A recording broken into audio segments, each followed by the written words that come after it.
Hey everybody, welcome to the Burn Battalion. Bobby here, ready to get to this Texas finale. So let me get back up in here into the comments. What's up, Daniel H, John T, Kitty, Marty, James Morgan. Evening from chilly London. Man, I'll tell you what, I miss London so bad. Hopefully everything's kind of getting back to normal over there. That's absolutely one of my favorite cities in the world to go visit. Mostly because I've been there so many times, I can walk my way around and I feel really comfortable there. So that's always a benefit. So, yeah, I always, just talking about London gets me all nostalgic. So let me grab something to pour while we sit here and chat a little bit. And I got to warm up with something, I guess. I haven't even warmed up yet.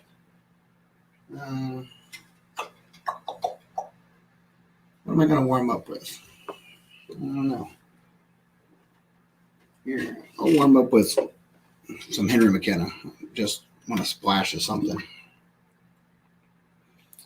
So what's everybody doing today? Hopefully you guys are having a good week. Cheers, Adam. Hope you're home safe and not trucking and texting, but I get it.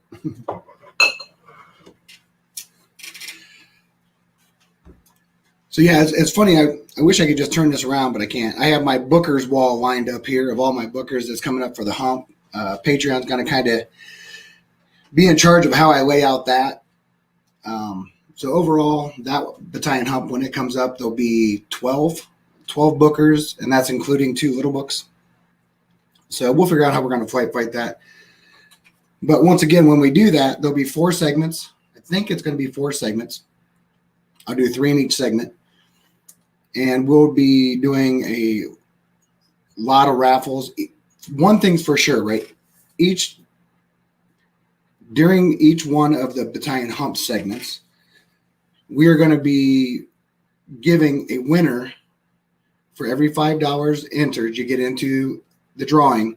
One person will win an entire 1-ounce sample of all of the bookers. And I'm going to do that 4 times. What's up, Anthony? Now, along with that, I told you that this stuff is going to be going to charity, right? So the charity is actually helping to support people in our YouTube whiskey community. So 100% of whatever we raise over the 4 segments, there's going to be some bottles donated that will be in there that's separate from the individual. But for every $5 in there, there'll be opportunities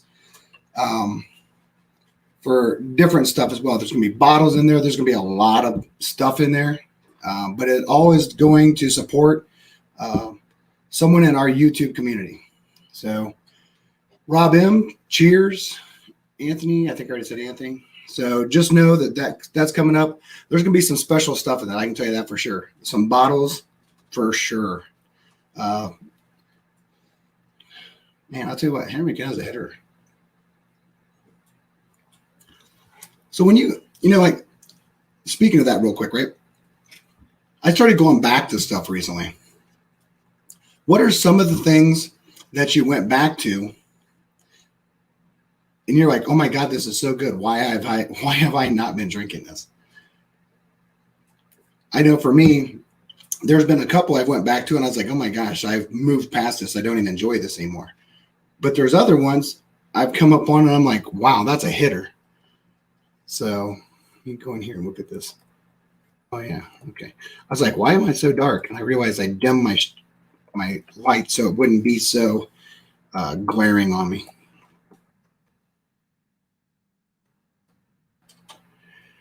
James Morgan, Adam, you should tell Mike of Bobby's giveaway. So it's gonna be a hitter. So I can tell you right now, I don't know what order these will be done, but of the bookers that are going to be in the battalion hump, the 2 little books, I have chapter 4 of 2020, chapter 2 of 2018.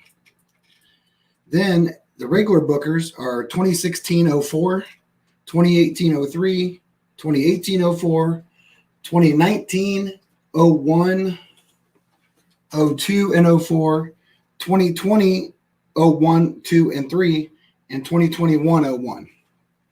So those are the 12 bookers that are going to be in this.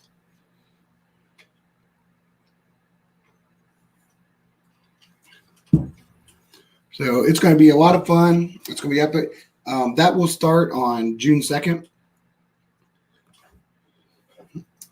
So next Wednesday is kind of a, it's going to be hard for me to get into that and start that right away. So next Wednesday I'll be doing something different, whether I'm doing, there's a couple different things I've looked at what I want to do leading up to the battalion hump. There's a chance something else can be added. There's a couple people that had said some interest to me about throwing some Booker samples in with it. So I don't know, but for right now, that's what I'm just concentrating on, what I have and what I know for sure. So we got a few people in here.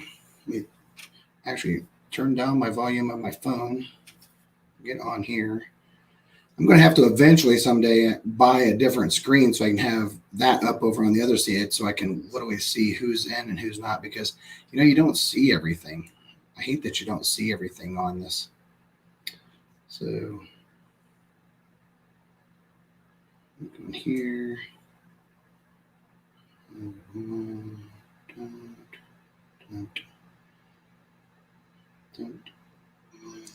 Oh, yeah, there it goes. Good. Perfect. Sorry about that. Just wanted to always see what's kind of going on in the chat. And it helps me understand how much of a delay there is too. All right. So what are we getting at tonight? So the 3 winners of the Texas flights I did was the Garrison Brothers barrel proof single barrel pick, Texas 122.5 proof.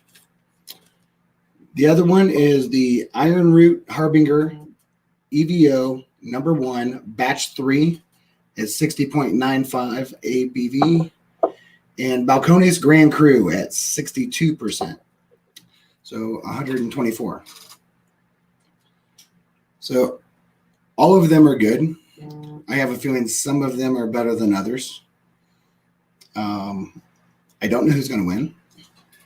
I know what I have over here, but I know that they're blind. I don't know which one's which. So it'll be interesting.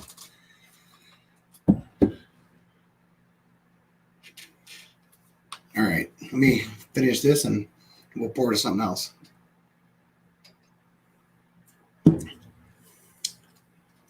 Put that aside.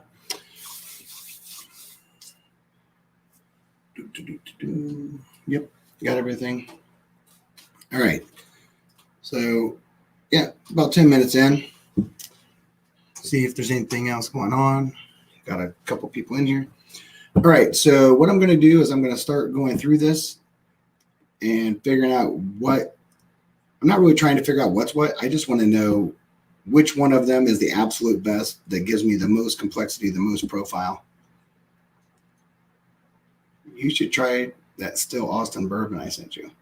You know what? There's some, listen, I will do, because I'll have a little bit, the Still Austin. Well, those aren't the ones we did yesterday. We did the Spring Break and the Ultimate. So Daniel H has been hooking me up with some scotch. And let me tell you, that's the wonderful thing. Before we start, why do you want me to do that before I start? I can't be doing like scotch. Is it scotch? It's scotch, right?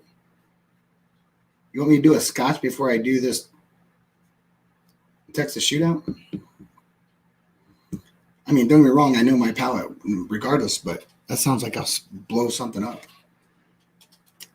You give me a good reason why I should start with a scotch before this, and I will.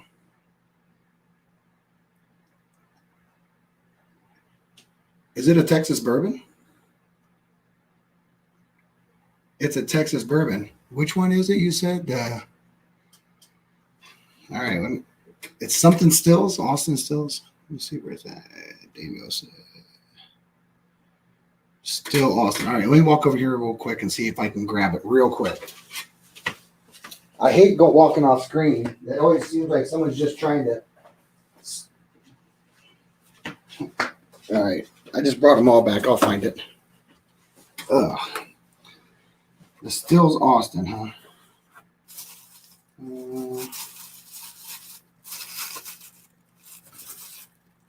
No.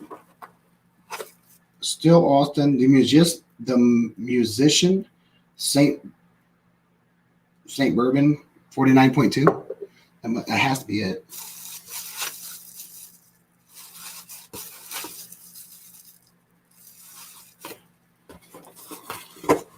So you're saying I should try that first to see how they compare up to it and where does it rank in it? All right. It's a Texas whiskey, so I'll do it. Where's my other glasses? Got to grab another glass.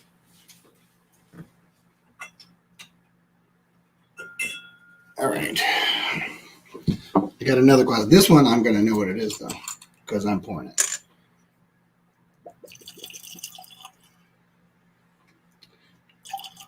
It looks pretty damn good, though. All right. I'll save that for last because I know what it is. I ain't going to do it first, but I'll put it in this. I'll see where it ranks with all these guys because I can be honest. The nice thing is it's kind of blind to me anyway because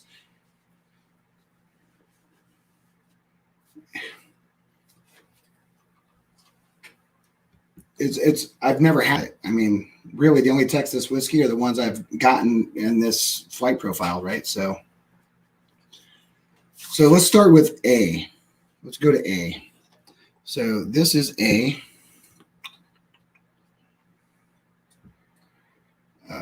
Man, I just love. I don't know about you guys. I am completely stunned every time I look at these Texas whiskeys, and I know that their age is not all that big, and they just have this amazing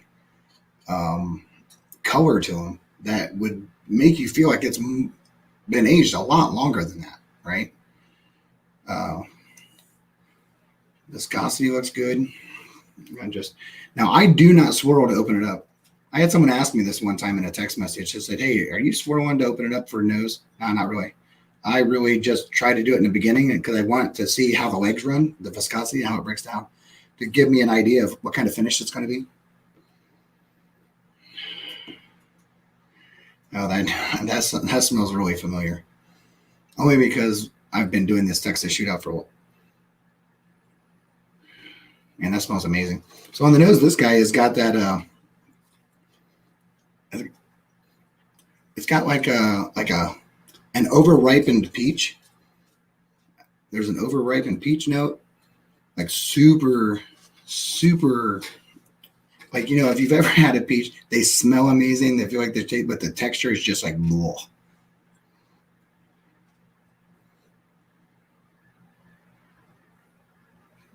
Still, Austin is going. It's 2 years old. Nancy Fraley from Joseph Magnus is over at Still Austin. Oh, nice.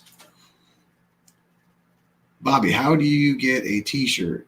Got some subs asking. So there's a couple different ways. One way is if you join Patreon. I think you can join Patreon for as little as $5.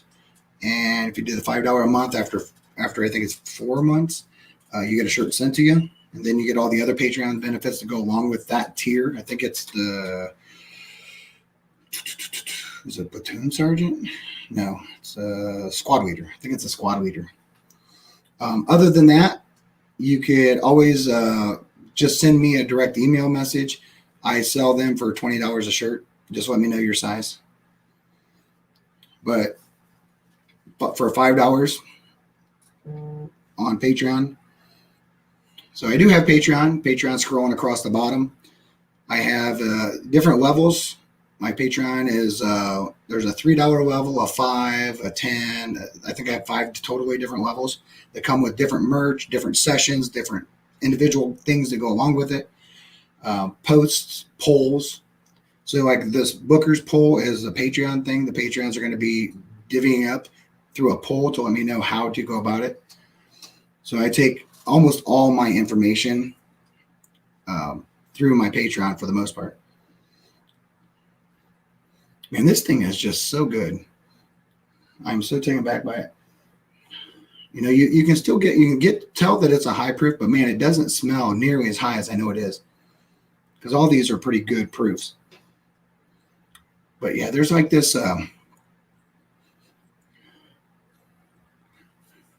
there's definitely a over-ripened fruit, black tea, maybe black tea with some honey in it, which I never ever knew black tea until my wife started her own tea society and said, you should be drinking tea instead of coffee. And so I do black tea. And I love black tea, I ain't gonna lie. But I do put a little bit of honeycomb honey in it. And I do get kind of those notes, but I also get that unique Texas malted smell that is just, oh man, it's just amazing. There's like a really soft cocoa note underneath all of that, but it's like really soft. Like if you're nosing your hot chocolate.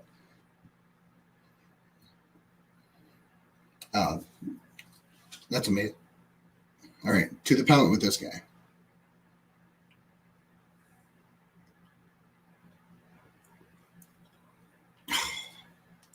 Dude, that's sick. I'll tell you what, these Texas whiskey guys have some of their shit on point. It has a really nice entry, really smooth entry with just this flavor bomb. Like in the mid palate, it's just like boom. You get a spice note, you get a sugar note, you get a sweet note, you get a grain note, and the finish is this like the gel from a peach cobbler that's been smoked. It's just this smoky peach cobbler type syrupy finish that just is super good as it goes down through. Absolutely love it.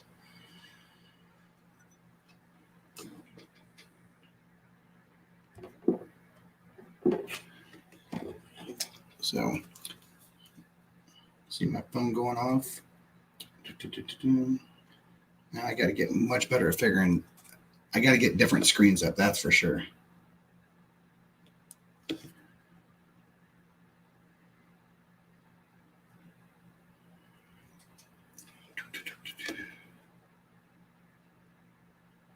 But man, this is just so good. It's ridiculous how good this is.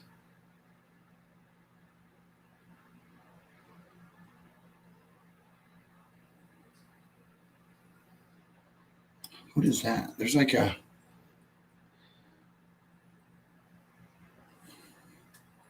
You ever had like an orange push pop as a kid? Like that, what is that? Is that like it's not yogurt, is it? What is that made of? Sherbet? Is it orange sherbet? Yeah, this is like, there's a weird orange sherbet note that's came out of the nose since I've tasted it. You know, and that's so interesting.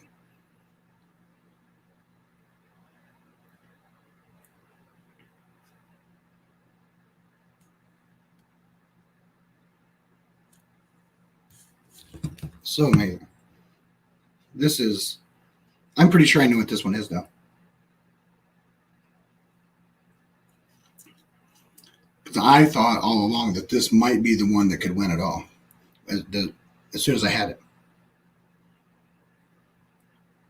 I do get like a little bit of brown sugar on it though, but it's more of like a charred brown sugar, you know, like maybe something you torched, like you would do if you're doing like a creme brulee or whatever.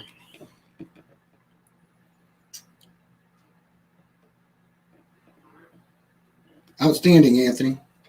Yeah, I'll get that. Just drop your email address in my text message, whatever. I'll get it out to you. Yeah, I'll tell you what, there's this weird orange sherbet note that just came out of nowhere. And the first thing I thought of was like a push pop. And I know they've been called different things in different areas, but here they were push pops. Creamsicles, yep, creamsicles, push pops, you name it. Lots of different names for it. But man, that is really good. So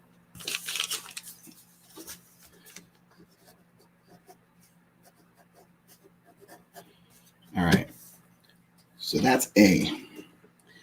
Man, that's going to be hard to beat. It's going to be hard to beat. All right, let's go to B. And I'm looking at A. The legs are just stuck down the glass. So this is B. B looks darker. Definitely looks darker. I wouldn't say tons darker, but definitely has more of a blood orange note than like a deep copper note. That's for sure.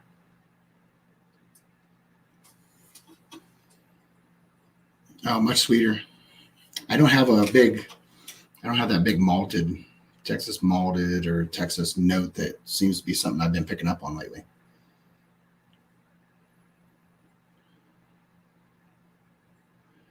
I almost get a lemon zest or something on this. I mean, I definitely get, some indicators of, the corn and that kind of stuff, but it's much more of, Rob M., I'm telling you right now, do it, try it, seek some people out. Daniel H. is in here, Matt from the Crusaders or any of the Crusaders. Chat with some people first, ask them questions and that stuff. I mean, that's what I've done. So I'm not going out and buying something that's not good. But at the same token, I think sometimes you have to explore that. But there's definitely guys that you can do. There are plenty of Texas reviews. I definitely will be buying Texas whiskey as soon as I get through all the other things I'm in line to buy. Feels like it's a never-ending process. Yeah, this has I just got like a sweet butter note,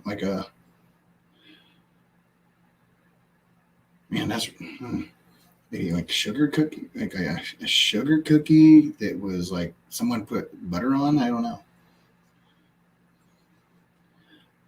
But definitely lighter. I'm not getting some of the stuff. This is totally different than the first one.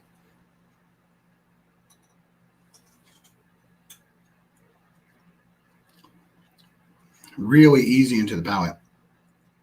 I would say that it definitely has that a lot of the traditional palate thoughts when it first comes into your mouth that you would have with like a whiskey where corn is the major mash bill. But so if you hear a bunch of dogs going crazy, the wife and them are coming in the house and the dogs are upstairs. So hopefully they don't get too crazy. But mid palate, man, it has that, it tastes a little dry. It's weird. I don't think I've ever had dry ever in my life on a bourbon. And it does have a dry note, but a good one. I mean, the finish is like so slow. It's like, molasses in wintertime. So it's basically not going anywhere. But really, man, it's good, but it's not as good as A. It's good though. Don't get me wrong.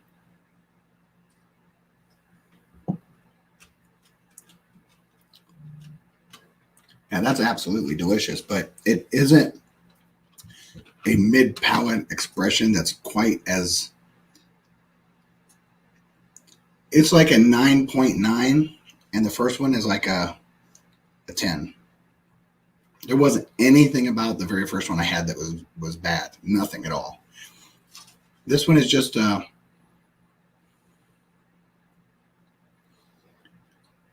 Rob, you got to explore your palate, man. You might find that they change so much that you're drinking some of the stuff that once you try something better, you come back and you find that it's not the same anymore. I know I have. There's literally stuff me and the Gunny have been just killing. We'll get cigars and go out to the deck and just kill it just to get rid of them. We don't drain pour much. Matter of fact, we never drain pour. If it's so bad we can't stomach it, we will like pour it in glasses and then firebomb it into the fire pit and watch big like nuclear bombs go off. So you just got to stand back a little bit because it makes a heck of a fireball. Yeah, that's really good. I mean, I definitely get like a lot of, there's a lot of honey, a lot of graham cracker, but not that light, like really dark, really rich, like thick, rich. But it's there. It's present. Huh. All right. That's B. Let's go to C. C, C's got good darkness. I mean, it looks comparable to the rest. The legs on it are good. They're coming right down immediately.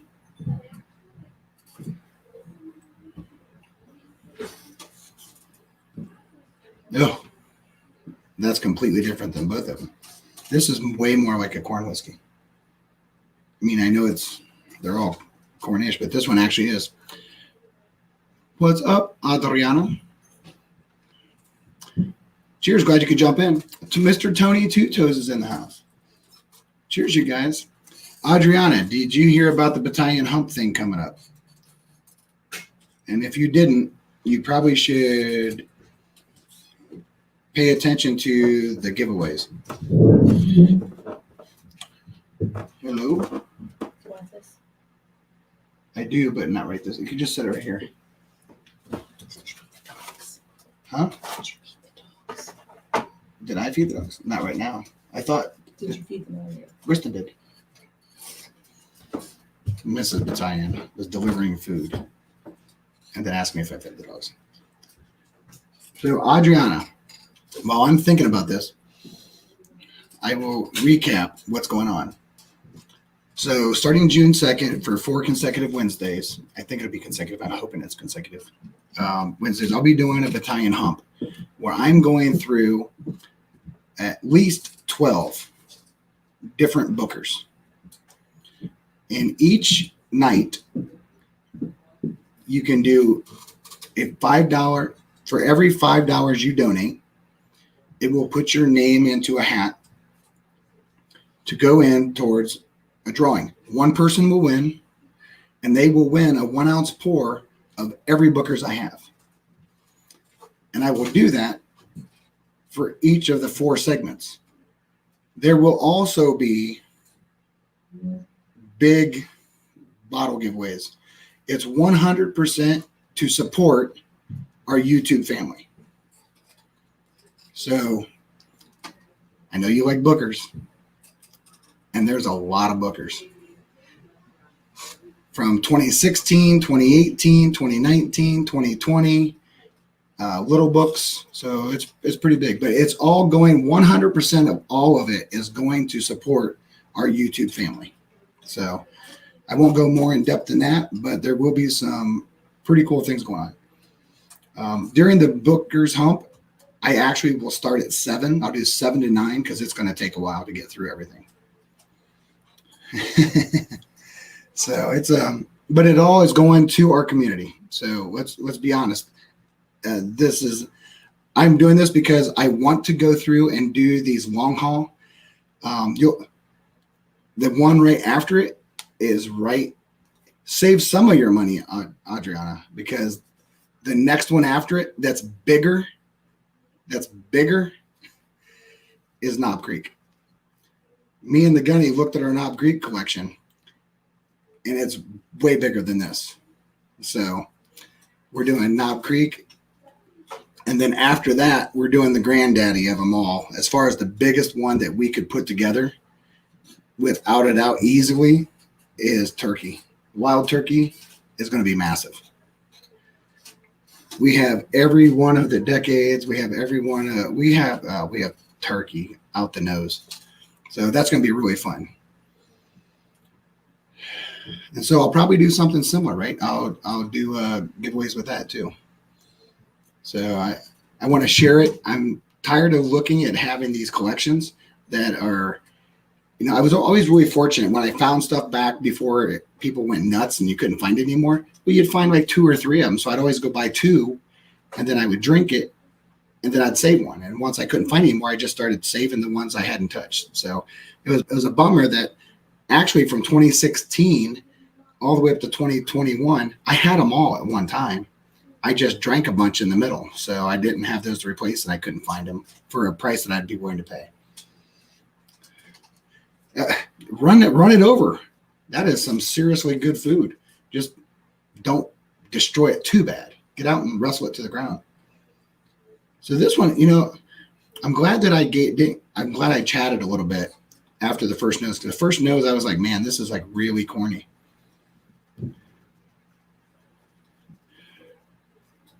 I'm pretty sure, Daniel, that was my number one. I'm pretty sure letter A was the Grand Cru because it has a very unique palate. And it is absolutely top 3 best whiskeys I've ever had. So I'm pretty sure that's what it's going to be. So we'll see.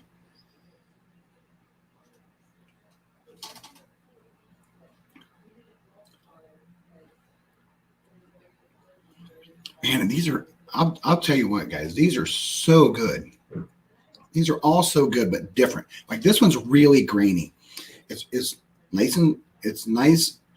I wouldn't say super sweet, but it's got a really nice complexity as it comes in. The mid palate opens up like with a lot of expression. This one actually showed some proof to it. And it kind of gave me this like blast up there into my, sinuses. That's like, woo, which I like. But it's kind of more of like I use this weird note and I don't know why, and I don't ever expect anybody to understand it. But when I say high pitch, it's like this really high pitch kind of taste that feels like, I wouldn't say sour. It's not sour, but it gives you this pitch of something that's like really acute. And, but it's really grainy, super grainy. What's up, Brian? Kilco's in the house. Cheers, buddy. Alex Brue is in the house. Yeah, so yeah, I'll tell you what, this is in third place right now. Just because the mid palate doesn't change, and I want it to be like this bomb. All right, so unexpectedly, I'm going to a fourth because I was told to do it. And listen, I'm a military guy. I do what I'm told sometimes, but I will for Daniel. So let's look at this guy. This is definitely the thinnest and the least color of any of them. Now, I will say, though, the viscosity on it's like really good. Like really good. It's probably, viscosity-wise, probably right there in the top couple. Oof, there's almost, well, there's not much there. That's like just a really, really, really light, like very faint vanilla note.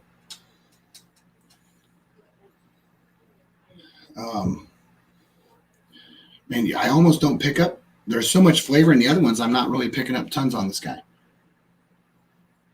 I'd say like a light lavender floral somewhere into a vanilla. You get a little bit more on the right side than I do the left.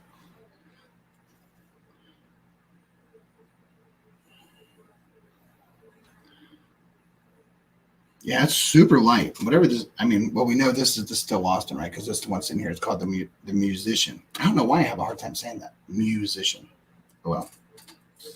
All right, let's see what it tastes like.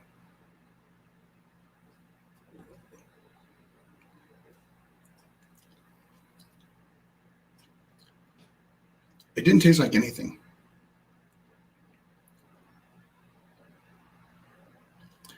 But it's interesting. This will be really good because I'm going back to the other ones. Alex said, I only wish I could get Balcones Iron Root in Canada. Alex, I wish I could get it in Ohio. Are you kidding me? I've never even seen a bottle of Iron Root. To this day, I have still never actually seen a physical bottle of Iron Root. I've seen a couple Balcones, but I've never seen Iron Root. Yeah, I don't know about this Still Austin. Especially coming down, I understand you said, hey, that's why I should have warmed up with it because it's just like, it doesn't have a lot of flavor, but I think it has its place. If you wanted, because let's be real. That's what 98.4, 98.4 proof. It doesn't even taste that hot. I'm telling you what, that would make. Oh man, you could do some stuff with it. You could blend the hell out of that.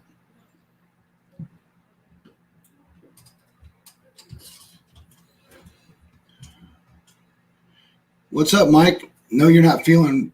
I know you're not feeling good, bud. Thanks for lurking a little bit. I feel you. Oh, James, I'm trying to. I try really hard to make sure that I just give the most honest, best notes I can possibly come up with that are original and honest to me.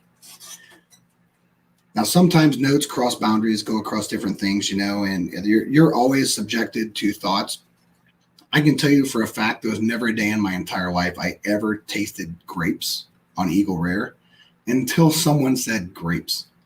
And now I cannot unlearn grapes on Eagle Rare. So, but it doesn't mean it's wrong. It just means it was a note that I wasn't thinking of when I was doing it. So I'm going to finish this guy and go back through them to make sure, because, you want to see what they do as they open up, right?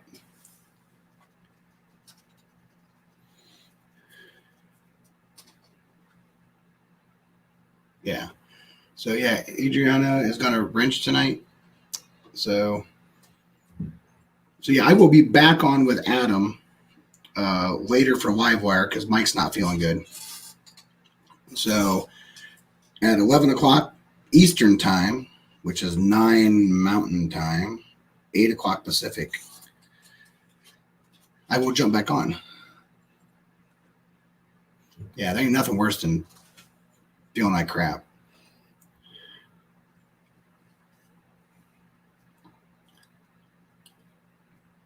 I'll tell you what, down the hatch, that's great. Adriana, great video. Definitely need a vacation. That's funny. Adriana, I'm like this close to actually editing a video. I've always told myself I wouldn't do it, but I might. I even got like a little intro video. I got to learn how to use it better, but I definitely have an intro video now. All right, let's go back through these guys. I'm going to take them back in order.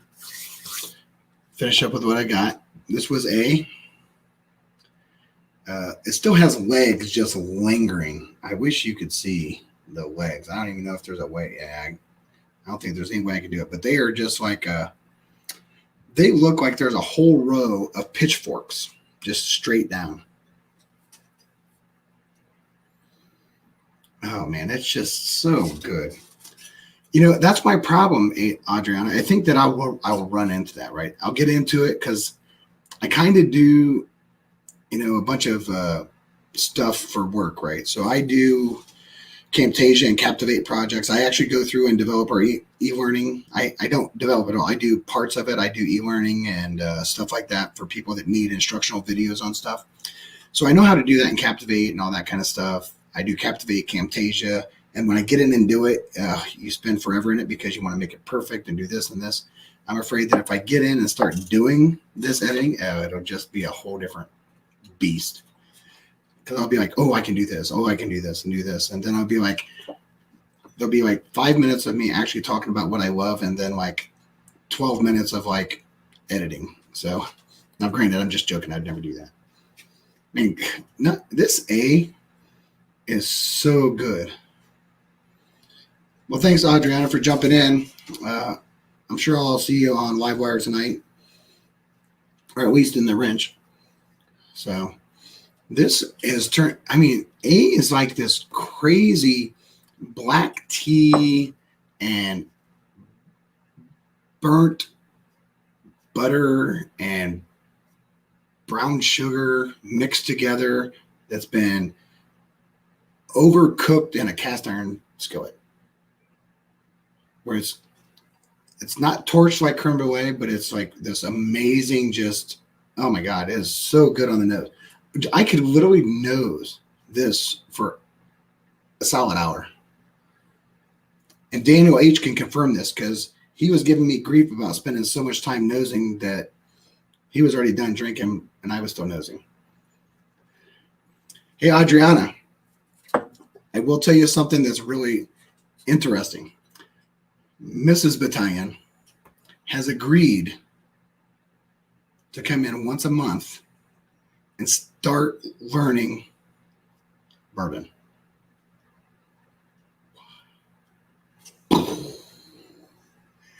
That is going to be crazy. I can tell you right now, that is going to be the most insane thing. She just started drinking, period. Like, like maybe 3 years ago. And so we'll have to, it'll be a slow journey. So I can't say my bourbon journey because that's Scott, but it's going to be her bourbon journey. And going through and figuring this out, right? So it'll be really funny.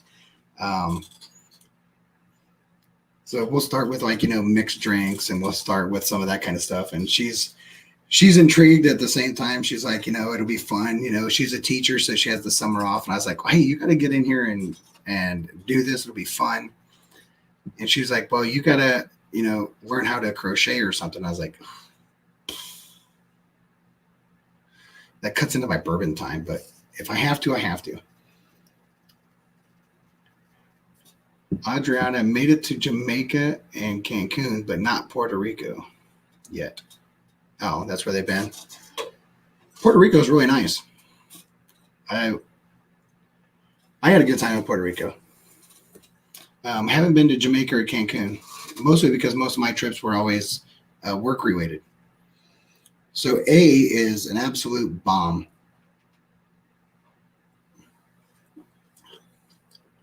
It is so good on the entry level, the mid palate, the back end of the palate, the finish, the back blast. If you let it sit out, this is one of the weird ones that I personally don't think I would decant. It is so good as is. For me personally, now if you wanted to smooth down a little bit or lighten up a little bit and not be such a huge expression, maybe decant, right? This one, and I know this has to be the Grand Cru. It has to be. I've had this note before. And I would not decant the Grand Cru. Not for me. If this is the Grand Cru, whatever A is, I would never decant this. Not a chance. I don't want it to change. I don't want it to open up that much.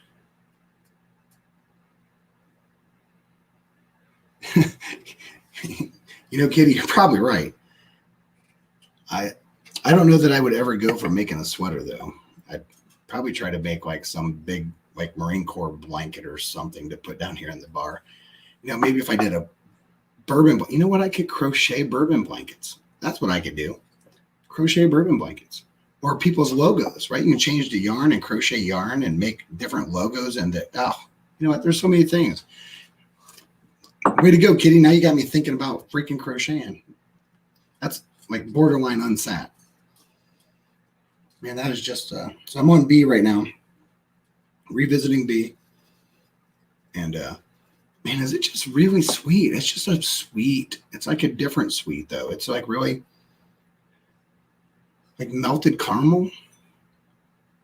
There's definitely a melted, really sweet melted caramel. I don't get a floral at all. There is a vanilla undertone. More like a vanilla pudding, maybe.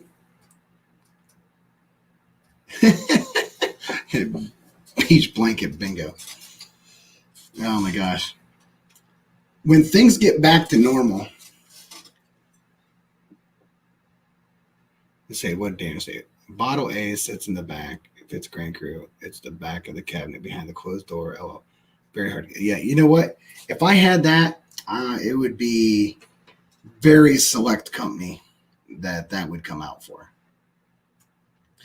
And I'd be really hard pressed if it was really select company to bring it out because I feel like I would drink all of it. Butterscotch with a hint of cardboard. Huh.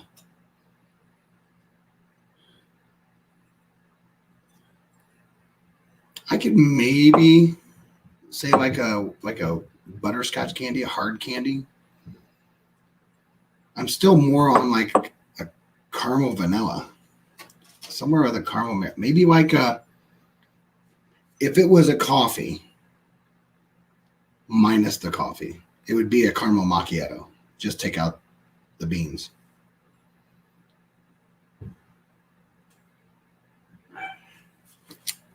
Hey, this is very select company, Daniel.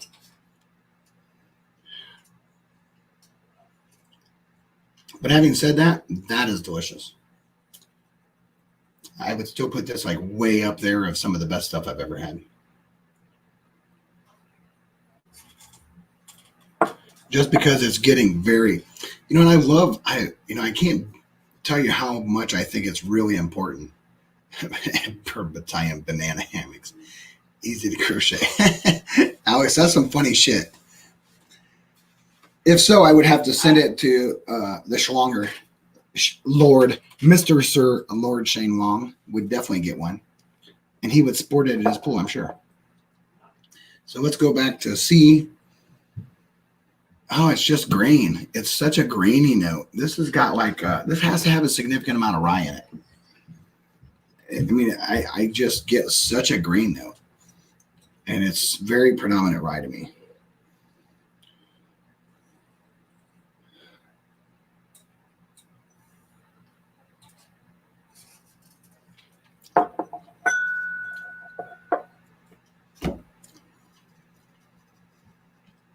Oh, yeah. So it's mid-palate. I mean, it comes in, it's like very faint, like sugar water that has more water than sugar. So if you've ever had warm sugar water, right, it kind of comes in like sugar water, like not a lot of expression, but you can tell there's a hint of something there. The mid-palate opens up quite a bit, but it's really grainy. You do get some light fruit notes. I would say more of the white fruit than citrusy fruits, like a light vanilla on the finish. It's like a really comfortable finish. It's like I would drink C with a dark Maduro cigar because it would be really nice to it. You're talking about vanillas. You're talking about those kind of like vanilla pudding notes and all that kind of stuff. Well, that lighter sweetness really pairs well with dark cigars. So you have that big tarry, spicy barrel. You can get some like weird barrely tannin notes out of some really dark cigars. Jenny McLeod. Cardboard. But I didn't have it here, but I do know what he's talking about. You do sometimes get that weird note. I don't know that I usually go out looking for a cardboard note, but I have ran across it. It's been suggested to me before, so. But I'd be more intrigued to say that, Jenny, I'm probably going to trust your nose more because my wife will walk in the house and she's like, do you smell that? And I'm like, no. What are you talking about? So I'll go outside and walk around the block and come back and I still don't smell. So I'm quite honest. If my wife really, I know for sure she is coming in once a month, but if she was to actually get into this, oh man, her nose is like, but her thing in the beginning, her nose is just going to get blown away, just blasted because it's going to be so high proof and stuff like that. So I'm going to have to really pay attention to what I'm having her look after and stuff like that. All right. So let's go over here and see how these fared. And then I have like in the last segment, I have an interesting thing that I'm going to try. The Gunny made something and I have no clue what it is. And he wants me to taste it, note it, and try to figure it out. I'm like, ugh. Now, I will say, though, I really appreciate Daniel H. has given me all of my Texas tasting except for the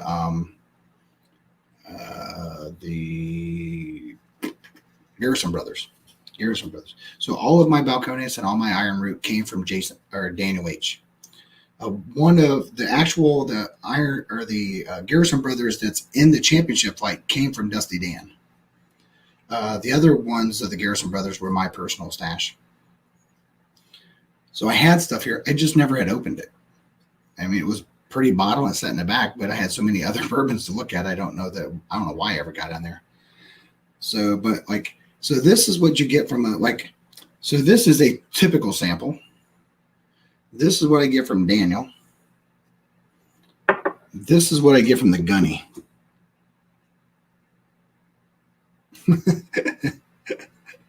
So it's always like, I was like, oh man. So I know, poor me, but anyway, so we're going to try to figure out what the heck it is. He said it's a concoction he made that he wants me to try to figure out. Dan's apparently knew what they're doing. Just saying. Hey, I'm just saying, there ain't no doubt about it, Daniel. You definitely put me on some really good stuff. So I appreciate you helping me advance my palate, right? All right, so let's look at this.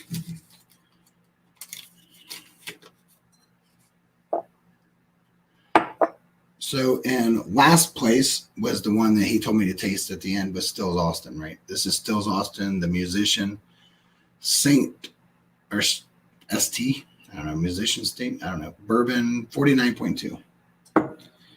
In third place, it was the Garrison Brothers Barrel Proof Single Barrel Texas pick at 122.5, which kind of makes sense because I remember having this big aromatic blast where I was like, ooh, that got right up into the sinuses. What's up, Cheech? Love the coffee, not the coffee. I get it. Absolutely. So, Bourbon, what's up, Bourbon? Turd Shelf's in here. Thanks for jumping in, guys. So, now it's down to the final two. Daniel, do I go with number 1 first, or do I go with number 2? I'll let you call it since you gave me the samples. What's up, Cheech? Glad you could jump in.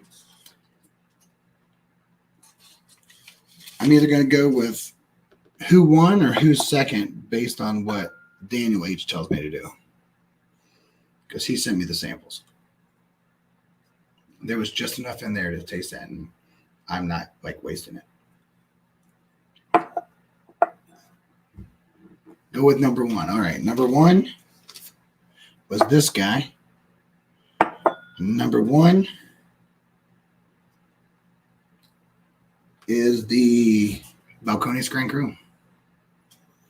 The Balcones Grand Cru at 124 won it with Iron Root Harbinger Evo number 1 batch 3 as the number 2. So I'm telling you right now, the Balcones Grand Cru is easily, not even kind of, easily in my top 3 best whiskeys I've had ever, without a doubt. From what I understand, sorry, I know it's hard to find or impossible to find, or, but, it's really good. Really, really good. So because it's so good, do I dare pour Steve's into something that's really good? No, I better pour it in something new. So if you ever hear me say Steve, that's because the Gunny is my brother Steve. So let's see what this is. So this is a Gunny concoction. It has gorgeous color. I mean, great color. But I'm pretty sure this is a blend. This is just a Gunny blend. That's an honest statement, Cheech.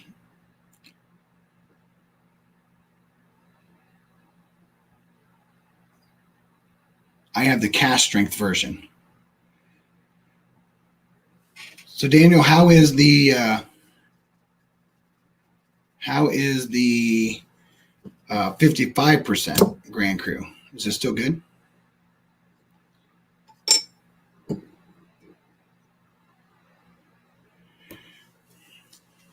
Fisher bottle. All right, so let's pour some of this Gunny stuff. I know that it probably sounded like a big pour, but it really wasn't. I just poured it deep. I wanted to try to open up. Interesting.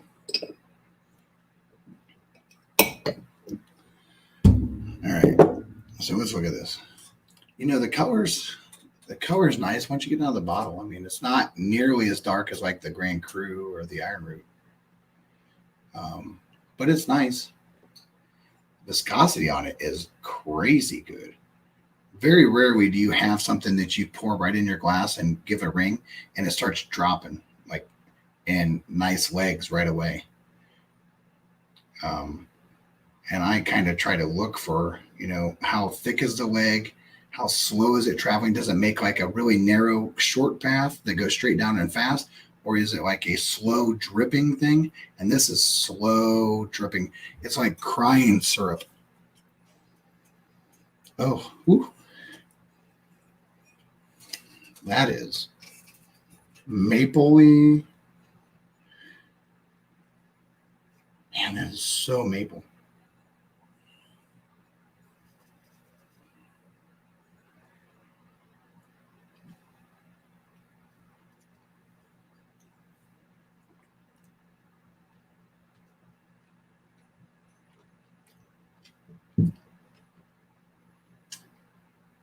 Man, that's going to take a while.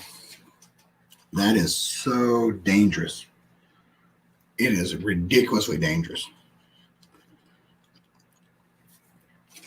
You could sit here and just drink this and just drink it. But I know two things right now. I know it's got a significant amount of rye in it. It is not a rye, but it's definitely a high rye, or it has a high rye in it. And it's got a surprising proof point. So he's thrown a high proof in this. Because I got a high proof note, and the Gunny doesn't like high proof. Am I going to blend tonight? I might. I have enough time. I'm trying the Gunny's blend right now, but I'd be really interested to see what I could do with that little bit of Still Austin.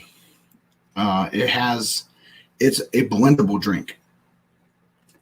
But if you have a recommendation of something that you would like, if you threw something out there and said, hey, this is something that I've had that I don't really care for, what would you add to put through it? So is the turd shelf one of the turds? It's got to be one of the turds, right? I assume it is. I mean, it's hard for me to see. I had to put on different glasses because I got a big scratch in my other ones. So I'll throw it straight out there. Turd shelf, tell me something that you have that you really didn't care for, and then tell me something you really like. And if I have it, I will. If I have the one you don't like, I'll try to blend it. Make it something you can stomach instead of drinking bilge water.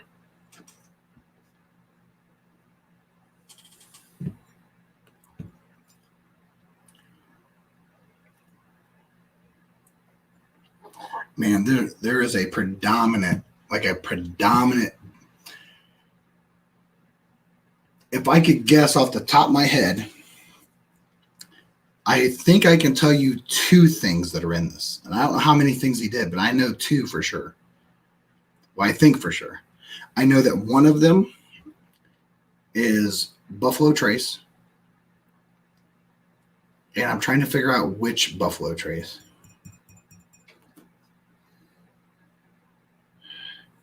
One of them is a Buffalo Trace product for sure. One of them is an Old Forester. There might be two Old Foresters. That proof could come from the 1920, but there's this 1910 note that's in there that is almost unmistakable.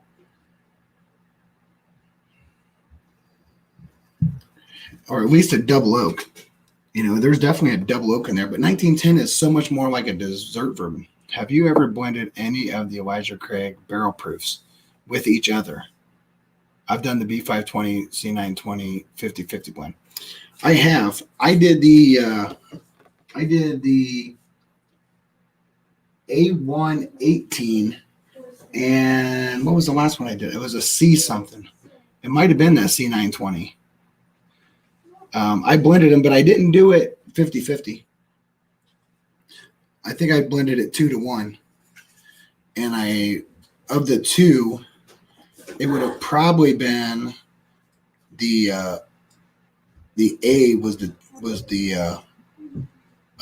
2, and the C, it was C919. That's what it was. It was C919 was the 1 to the 2 of the A118. You can do some amazing things with blends.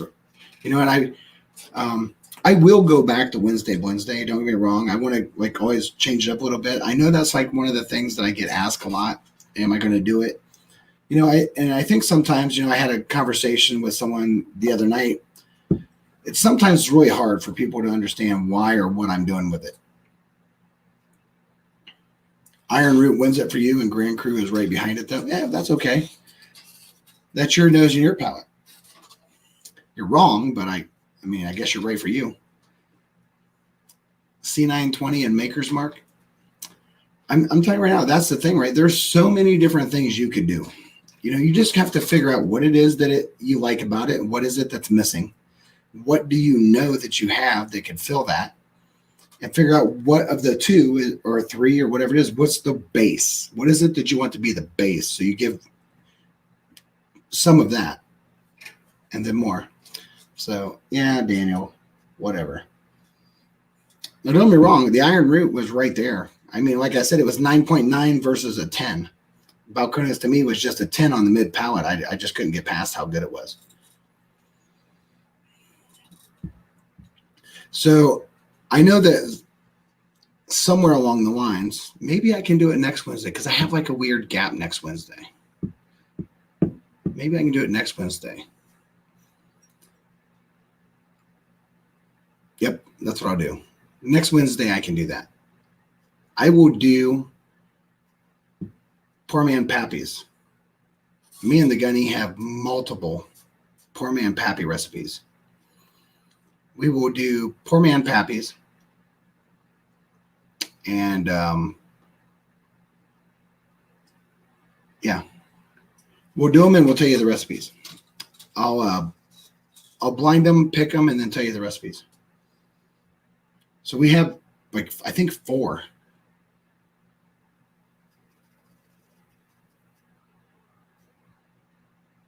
Oh, Jenny Whiskey Nut. There you go, Jenny. That's okay. I knew you were. This is dangerous. This is one this blend I feel like I could give to Mrs. Battalion.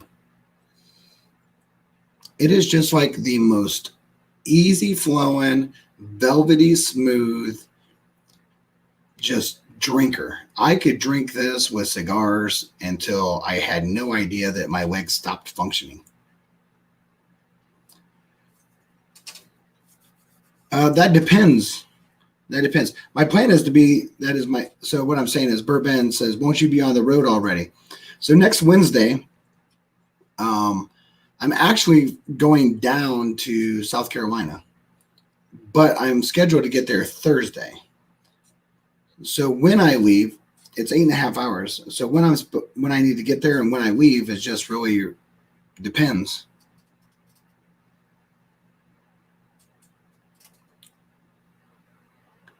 So, for me, I could leave Wednesday. And if I do, then I will communicate to someone that, hey, if you want to take my spot. But if not, then I'll do it. And I can leave 4 a.m. Thursday morning.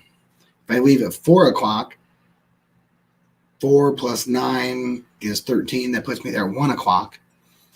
It just depends. I'm flexible to do anything. Is there any time you're planning on going, Ben? By the way, if anybody wants to jump in, I'm going to copy the thing and throw it over here. Let me do this. Control V. If anybody wants to jump in here for the last X amount of time, feel free to. This is so, I wouldn't say this is something I like. I'm saying it's just a really easy drinker. I like complexity. I like heat. I like things that make me try to figure out what it is and why is it doing all this crazy stuff. This right here this is a classic bourbon blend that feels like it has So, Cheech, you're going to be there Friday and Saturday. I'll be there Thursday, and I'm leaving Sunday. That's fine. We can talk off stream, Ben. You know how to get a hold of me. I have a gap. So when I leave here, I have a gap until I get back on with Livewire. So I'll be going live with Adam because Mike's under the weather. So, but yeah, so when I jump off here at 9, if you need to get a hold of me, you know how to get a hold of me.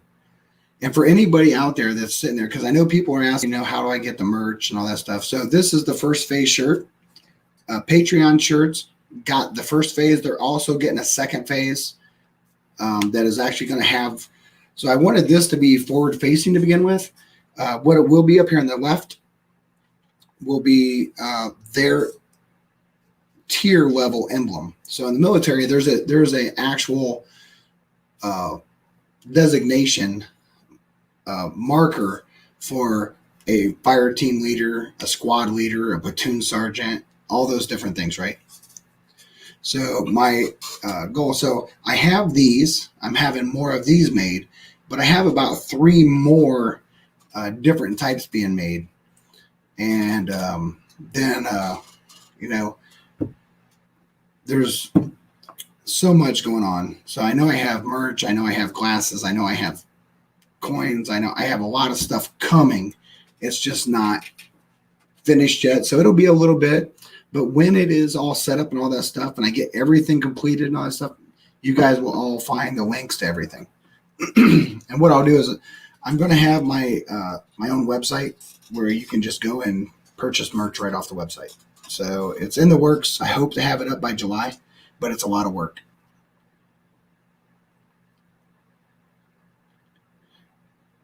I had the Bourbon Battalion shirt on until he told me it was wrong. Threw it in the trash. It's not wrong.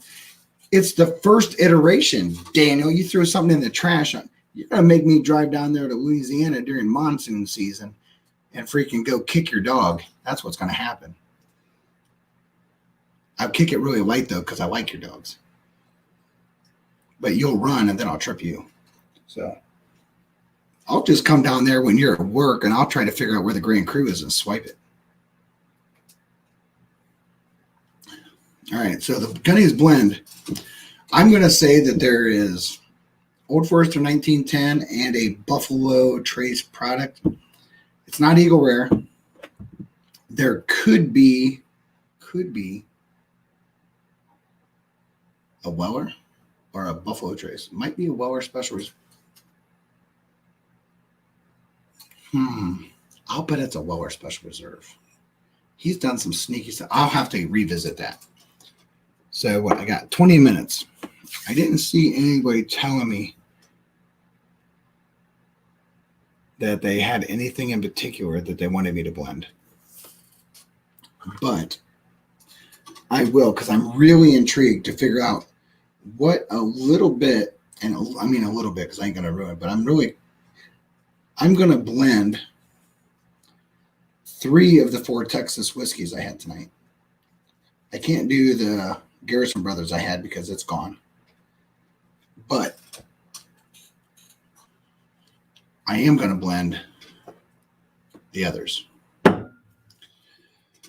So we're going to take some Still Austin, and because it needs blended, we're going to pour all of this in there.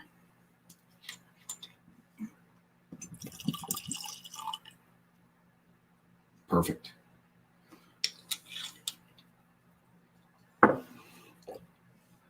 I'm going to do a dash. I don't ever measure anything. I'm going to do a dash of Iron Root, which still gives me plenty to drink alone with a cigar, and a dash of Grand Cru.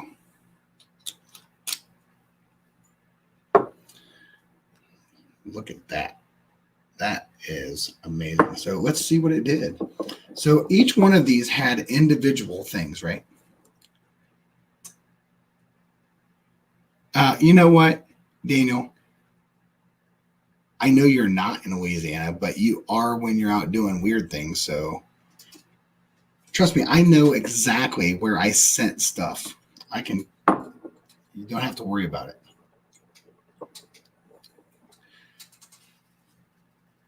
I'll walk up and I'll knock on the door. I was like, excuse me, I'm here to help you have better internet service, and it's free. And I'll be in your house in like a second. Man, that's so much better already. So much better. Yeah, weird things called work. Exactly, right? So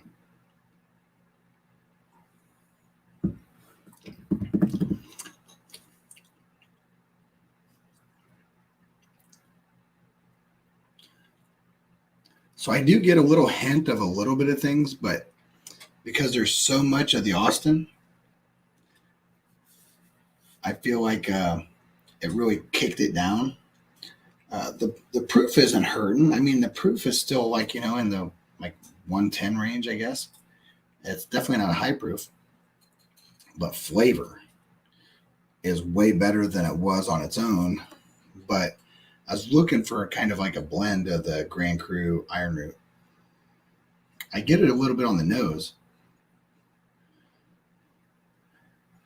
but I end up getting more of like a creme brulee, the crust of a creme brulee.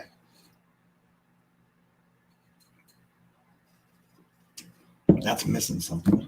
What's that missing? It's missing age. It's missing like tannins.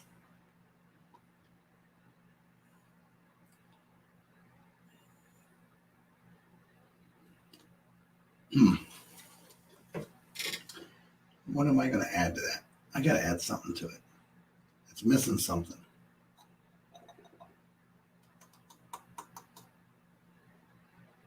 Oh, that might be an interesting.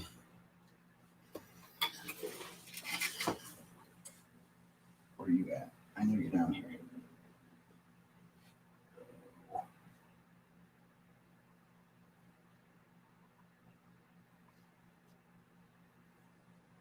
I am looking for something.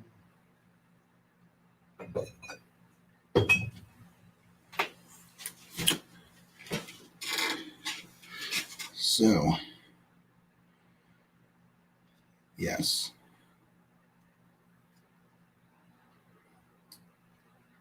Not that it's aged old. I just feel like this has a place in this. So I am going to open this and pour this. I'm going to throw a Widow Jane 10 in this because I feel like that might be the note that I'm missing that I'm really looking for.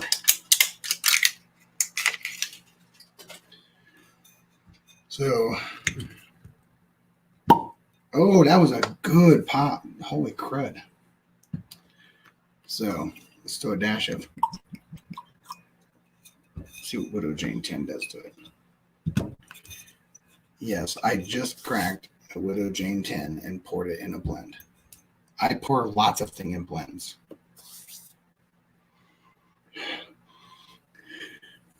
You mirror it up a little bit. I've got some of this in there, so let's do this.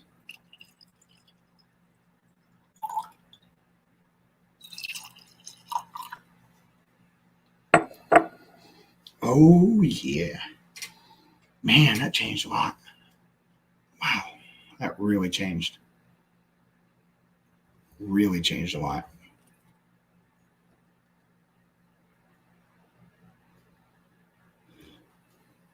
There's a really high pitch in there. Oh, man, that's nice. I get that sweet caramel vanilla char undertones with that. There's still that sealant, that tar sealant, which is, I've learned black tea because Daniel told me it's black tea, but it still smells like tar sealant to me. It's like a sweet though. Oh man, it's so good.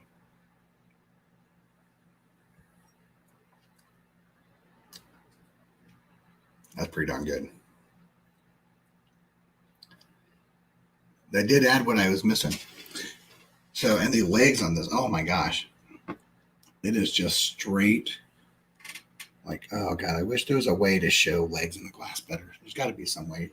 That is so. It put this tannin note in it. It literally put exactly what I said it was missing was a tannin note. This actually gives me hope that I actually know what I'm talking about on blends.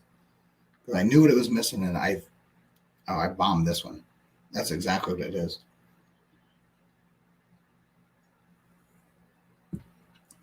That is a really nice entry with a nice mid palate, not explosion, but a nice crazy taste. You get like this. There's like a caramel and a vanilla creme brulee crust that has like an espresso bean tar sealant, like all in one, with a finish that just feels like you have this like really nice, slow, light maple syrup running down the back of the thing, but light, really light, not like predominant maple syrup. So that is a killer blend. Daniel, if you have those, you have to blend that and put that on my father's. But it's got to be a Maduro. It'll have to be a Maduro because that puts a really big vanilla finish on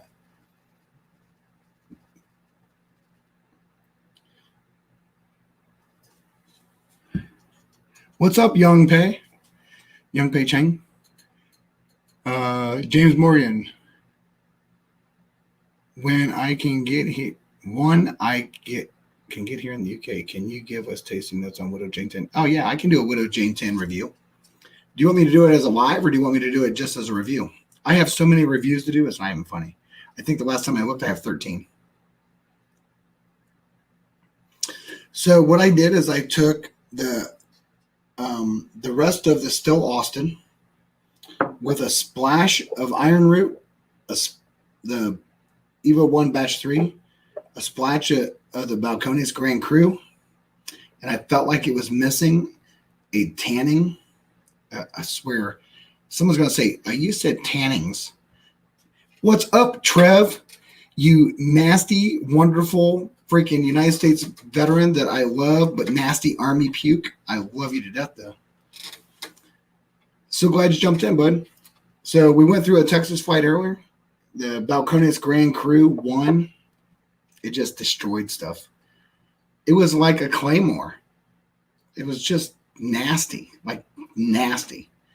But what it was missing, Daniel, is this was missing. Like I thought it was tannins. I thought it needed an age statement with an oaky barrel that gave you this like weird tannin statement. So I threw Widow Jane 10 in it.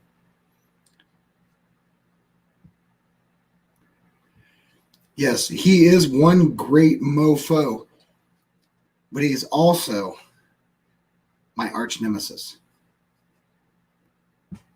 You know, like brothers fight, right? Don't talk bad about my brother. You don't want that.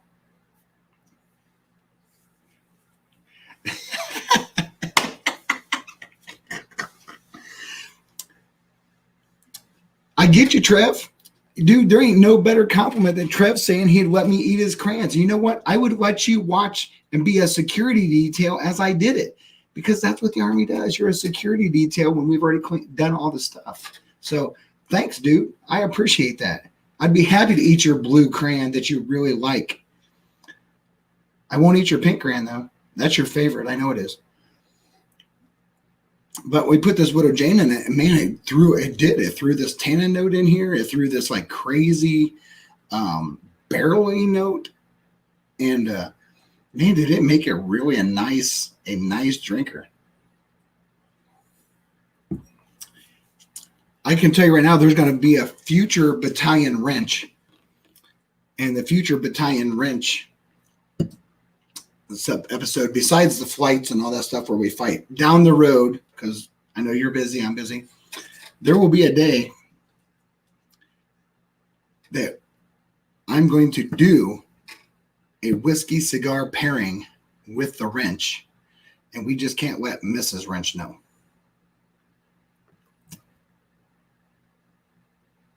I'm going to introduce you to a whole nother world.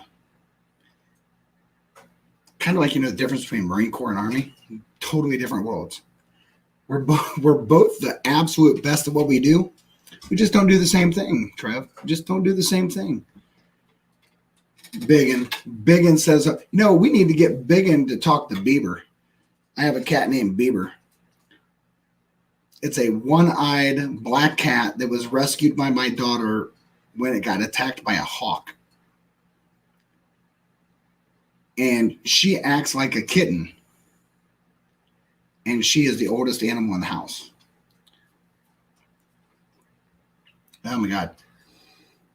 Daniel H., this is a crazy good blend. Really good blend.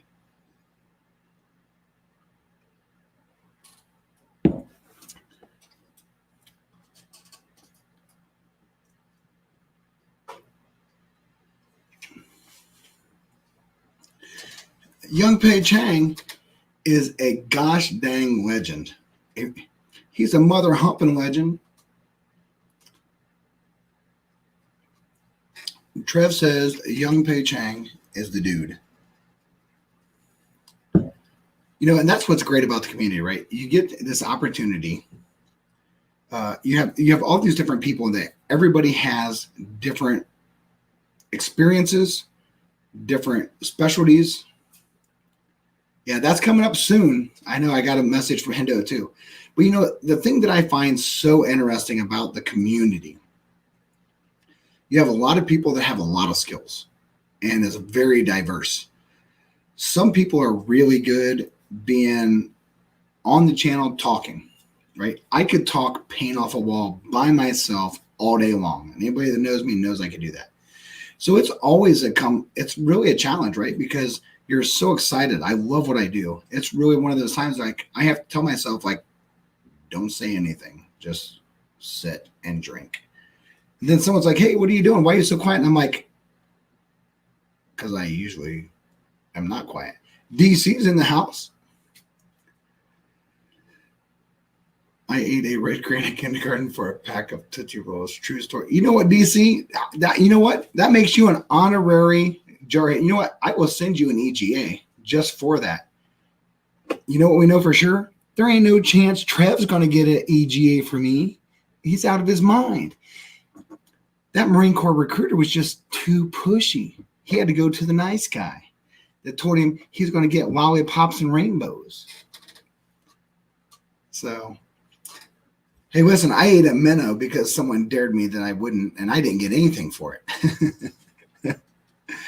I used to eat glue. Does that Well, you should have been sniffing it, Rob. You can't eat it. I mean, unless you were letting it get like, I'm just too soft, man. I need a stress card. He needs a stress card. That's for sure. That's for sure, Trev. You know, unless Rob was like taking glue and like spreading it thin and waiting until it's hard and then peeling and eat it. Hey, I get that. We were all a bunch of mildly challenged young boys. And yeah, that's what I thought. You sniff first and eat. Oh, man, there's so many things that you do. I'll tell you what, you would trade your soul back in the day. When I was in school, you would trade your soul for a pack of NFL freaking football team labeled pencils. If you had number 2 pencils that had your favorite football team, holy hell, there isn't nothing I wouldn't have traded. You want my brother? Yep, have him. I don't care. As long as I get that freaking NFL pencil. And if you wanted to get like into your favorite girl heart and you wanted her to like you, just bring some wacky wafers, dude. There was wacky wafers. You brought wacky wafers from the Texaco and said, here, I've got these for you. It's like, there was no check yes or no. It was like done. It was a sealed deal. I gave you these. We are now boyfriend, girlfriend. Get over it. A Canadian football week. Hey, you know what? It doesn't matter where you're at. If it's your jam, it's your jam. Oh, dude, that's awesome, though. So were you like a big Doug Flutie fan? He was in CFL for a while before he came back, right? Man, this blend was really good, guys. I can't even tell you. I'm irritated that I know it's something that I can't recreate for you because there are things that are hard to find. But listen, when I'm done with these battalion humps and all this stuff, I will go back to Wednesday Blends Days. I will go back to some smoking segments. I've kind of gotten away from my roots. I've actually had some people say, hey, listen, the thing that I really enjoyed was when you were blending and when you were smoking. And, it's just the idea of taking bourbon to the next level. You should feel comfortable. If you think about this, right, this is a really simple, just logical statement. You look at everybody across the board in the bourbon world. Why are they on the craft distilleries, right? This is the big thing. You have craft distilleries and you have finished bourbons. Why? For the same reason people have loved Scotch for years, right? They can do all kinds of crazy stuff with it.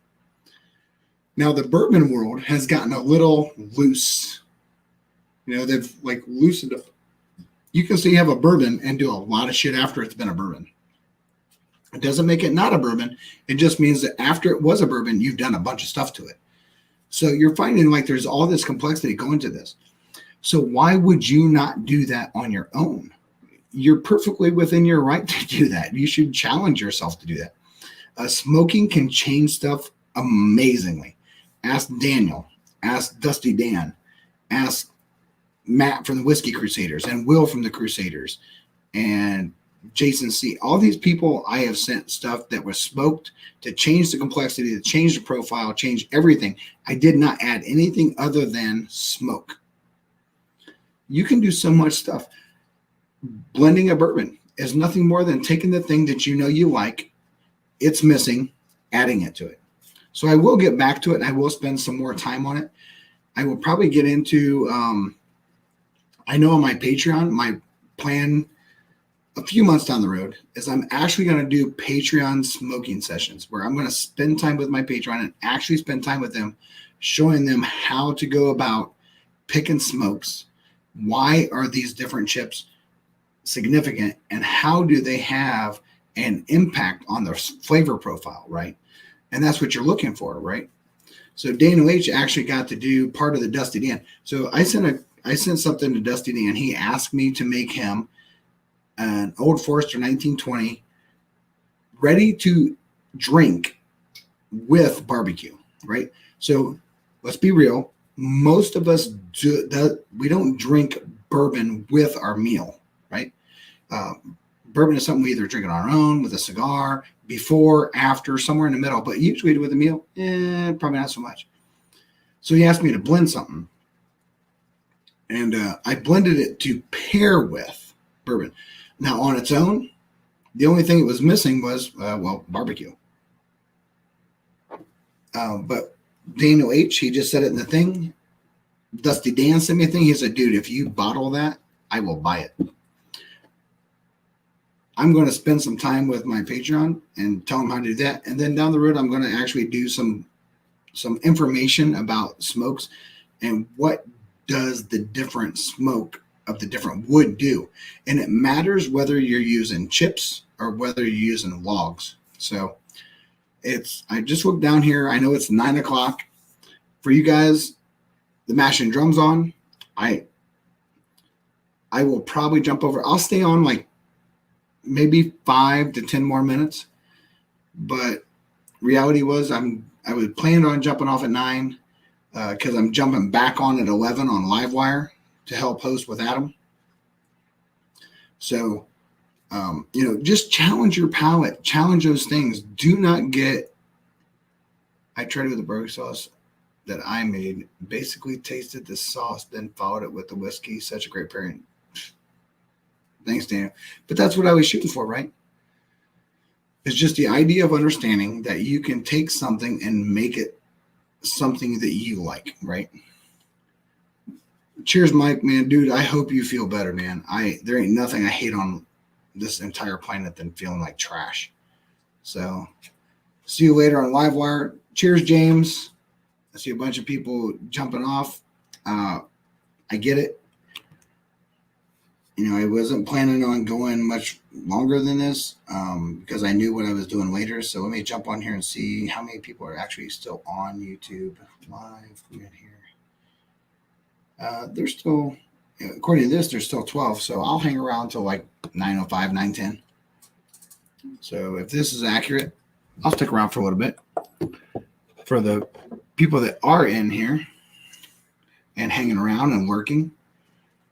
Yeah, you know what? If you ever have a desire to want to have me smoke something or do something and give you blending notes or whatever, it's really simple. bourbonbattalion@gmail.com. Just send me an email. I would happy to sit with you and talk with you and all that stuff. Now, if you want live one-on-one sessions, you literally send me a text and say, hey, I want to talk to you. As long as it doesn't interfere with my work, it's real simple. All of my Patreons have exclusive. They literally call me and I'm on mic in a second. If I can be. There's always those options I can't be. So, and Patreon only funnels back into the channel. And I'll be honest with you, Patreon takes a lot of it. I'm just as happy with like Venmo where I actually get it. But Patreon, anything I do with Patreon also takes from my Patreon. So I still have yet to see. And my problem is, I don't think it's a problem. I think it's just one of those things I really enjoy. I enjoy doing more than receiving. Like I'm a gift giver. I'm not necessarily a gift receiver. So, and it's really hard. If I get some samples, I'm probably going to send a bottle. That's just kind of my jam. So,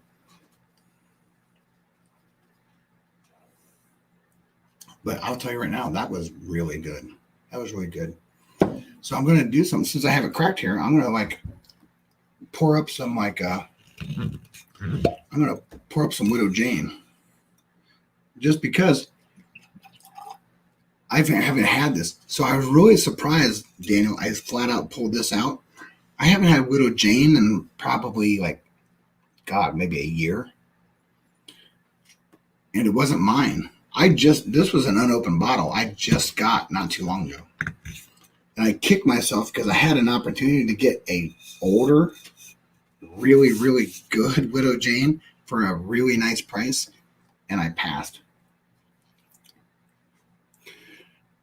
Daniel H., you're welcome, dude. You're like a killer dude. You help me out. I have no problem being that guy. And by the way, that shirt is awesome.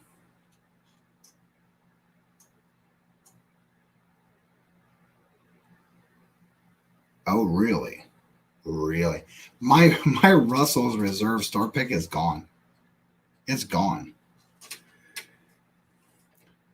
It is absolutely just tanked. That shit didn't take long at all.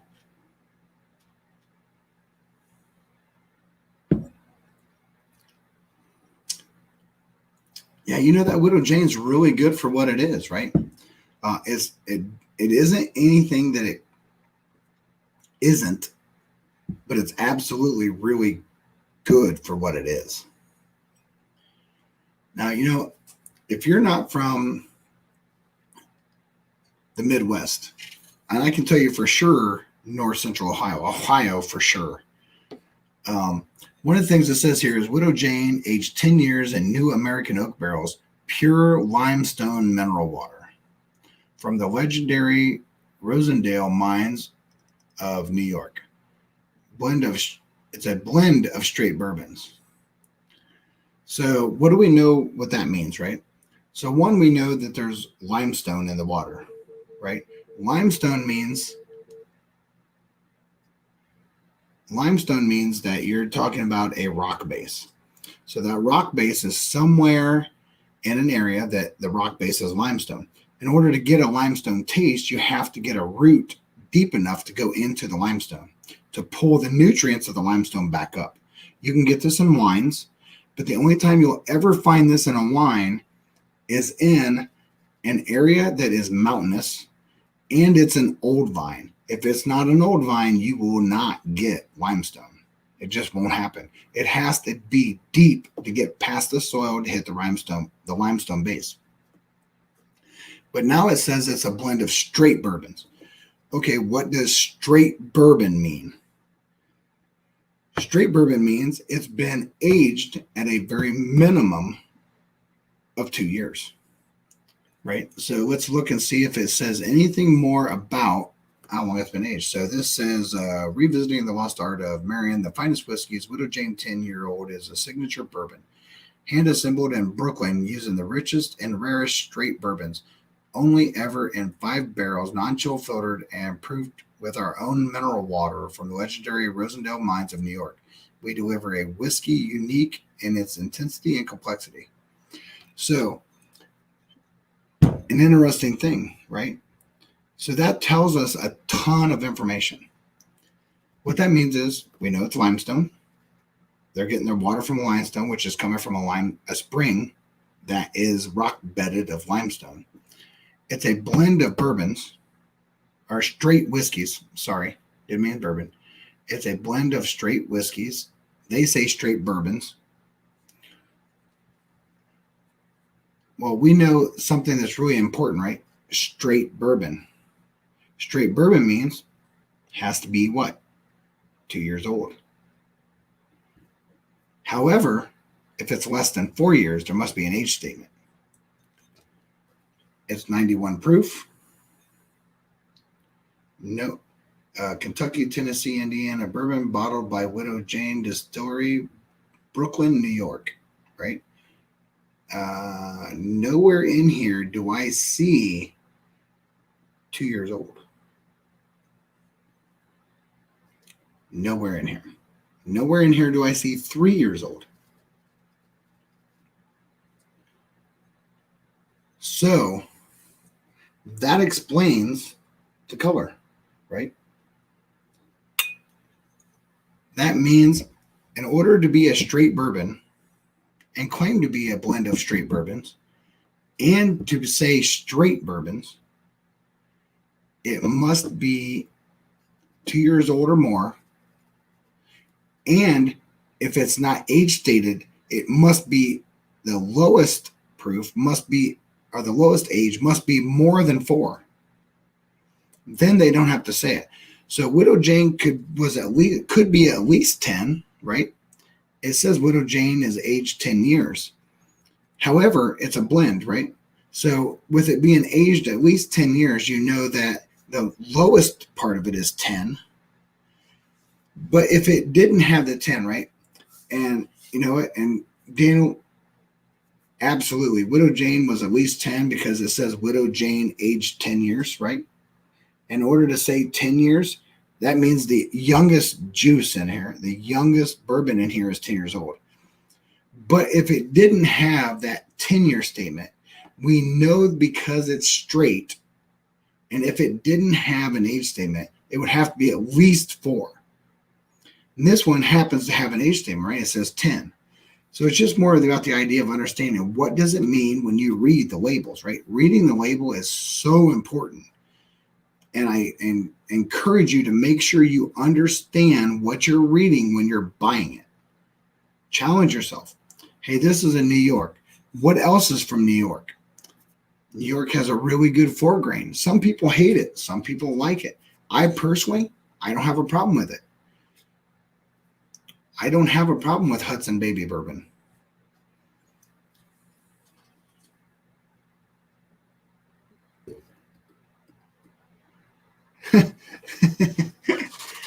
You know, you should always be questioning anything, whether it's 2021 or not, but absolutely.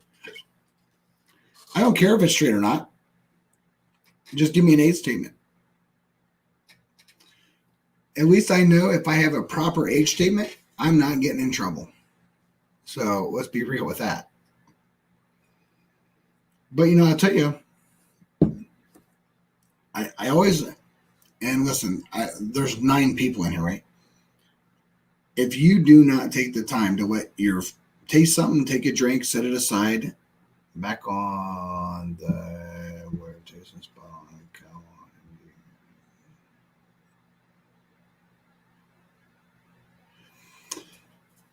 I think, you know what? I'll have to ask the Gunny. The Gunny bought it, and I traded him because I had like a couple things he wanted, and we traded. I don't remember it being like something that was stupid though.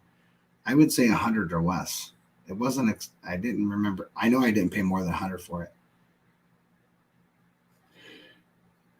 There is like a weird, there is such a weird note. Probably the weirdest note I have ever gotten on a blend of bourbons. Why does that smell like that? I got chocolate covered blackberries.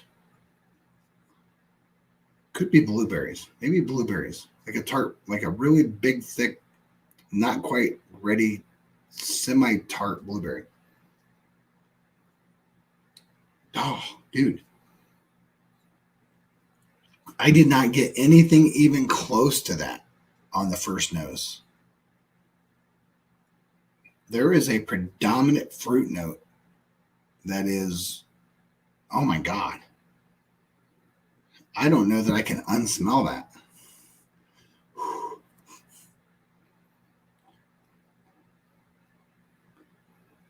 No, it's definitely not grape. It's a blueberry raspberry, somewhere in the middle. Raspberry's a little tart, blueberry's a little sweeter, somewhere between a blueberry raspberry that's been coated in like cocoa, chocolate, somewhere along those lines. So it's 9:13. I'll go to 9:15, then I got to get off because I'm going back on at 11. And Mama Battalion needs to see me. There's definitely a grain note, so I know it's rye. It's got to have a high rye. The mash bill's got to be rye on this. It ain't a wheat. There's no way that's a wheat. Hey, Google, what is the mash bill of Widow Jane 10-year? On the website distiller.com, they say, produced anywhere in USA, mash bill of at least 51% corn, aged in new, charred oak containers. Do you want a little more context? Yes. You didn't tell me the mash bill. Douche. It is non-chill filtered and proofed with water sourced from the Rosendale mines of New York. Aged for 10 years, each bottle will be labeled with batch number, bottle number, and year bottle. Yeah. Produced anywhere in USA, mash bill of at least 51% corn, aged in new, charred oak Ow, containers. they're the dicks that are like not willing to give you mash bills. I hate them. Will I buy another one? Maybe not. I am that anal guy. I just despise the idea that someone can't tell you what their mash bill is. I am so annoyed by it. I can tell you it's rye. I don't have to have them say it, but that is not wheat. There's no way that's wheat.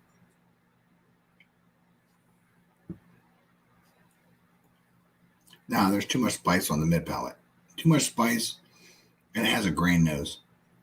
No way.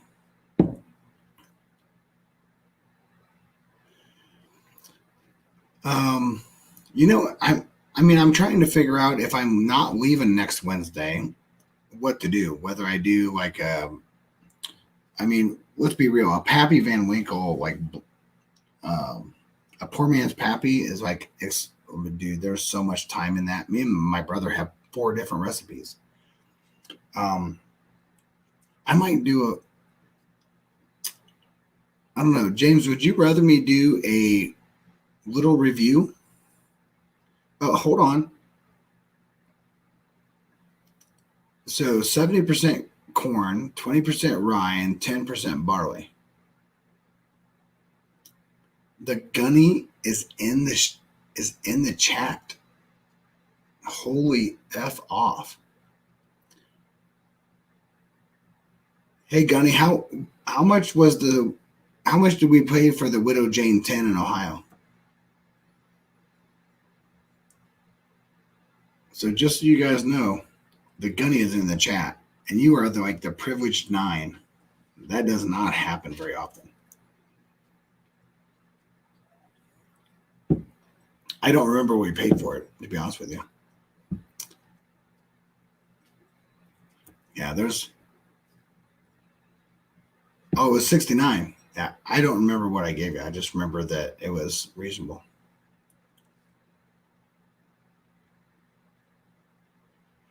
Yeah, so Daniel H, the Gunny knew that you had it because he was down here last night. Anthony, you know what? All I got to do is say the Gunny's in the chat and people show up. I'll tell you what, if you went on the mash bill and just said, I can tell you right now, you wait till the day the Gunny comes on a live stream. And I'm going to do it when nobody's on here. And that will go ballistic. Because the thing is, you don't really get taken down for what you say, it's what you type. And we can talk straight freaking oorah, yut, leatherneck, jarhead. Well, I know you've been here, Anthony. I know you've been here. There's there's a select group that's been here. But, it's always funny when and I've had this happen on other channels, right? You're sitting there and someone's like, oh, hey, you, Joe and blah, blah, blah, just went live here. And you're just like, you see this mass exodus. It's like, whoosh.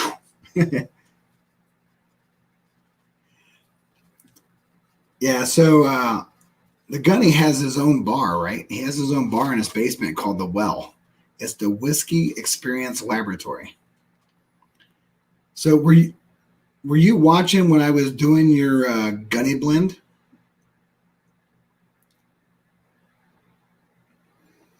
He gets all my samples, Daniel. Don't be calling me out. I swear to God. Yeah, things just change when the Gunny jumps on here. So I was really going through it. I said, yeah, I'm going to have to revisit this. But so far, I have an idea. I need to know how many different things, how many different expressions are in this. I think I know 2, but I don't know how many there are. But I think I know 2. I'm pretty sure I know 2. I'm pretty locked on. I can tell you right now, you drink that shit with a Connecticut leaf wrapper, you're going to be drunk and happy.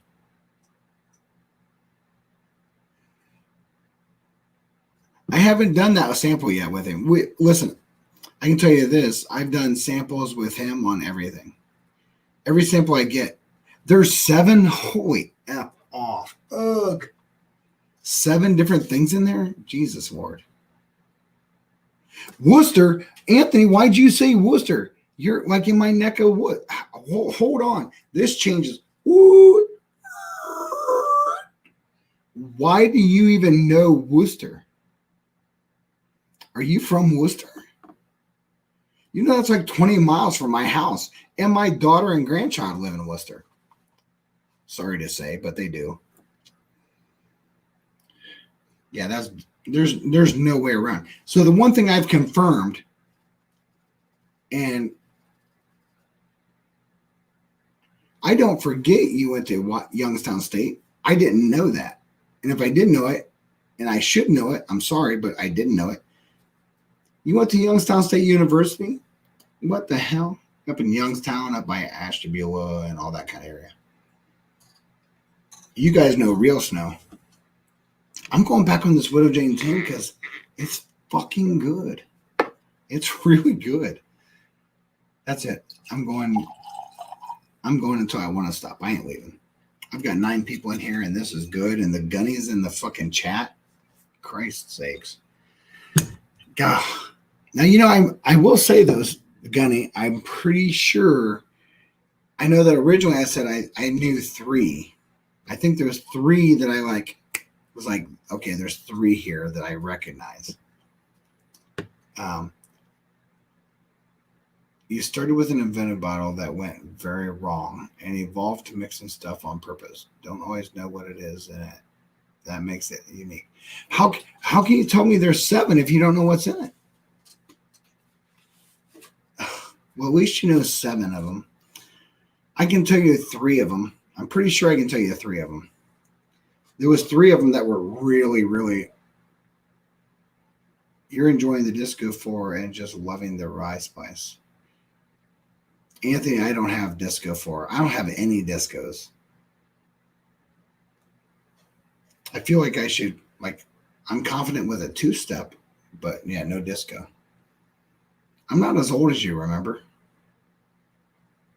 I don't think so. I think we're really close. Oh, dude, that Redemption 10-year. Dana, are you talking about the Redemption 10-year? The Redemption 10-year is freaking dope.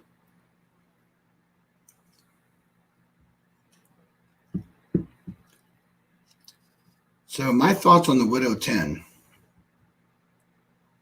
if I'm being brutally honest, right? So I'll give you 2 different thoughts on it. Now, my palate may be blown because I had so much complexity.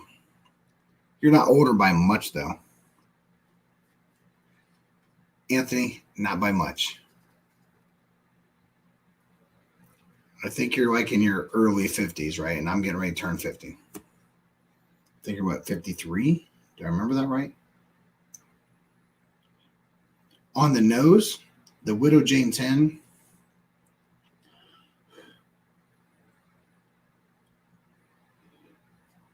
is more of a very, very light bourbon with a rye expression.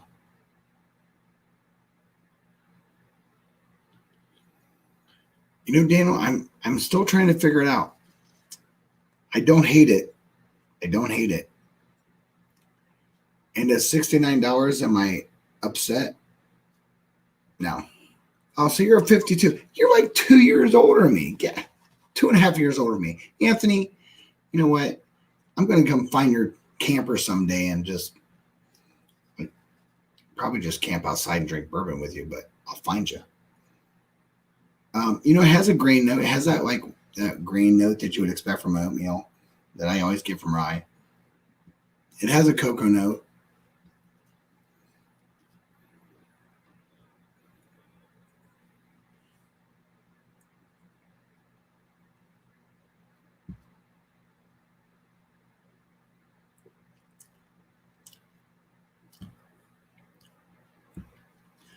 I don't think so, Daniel. I don't think it's bad.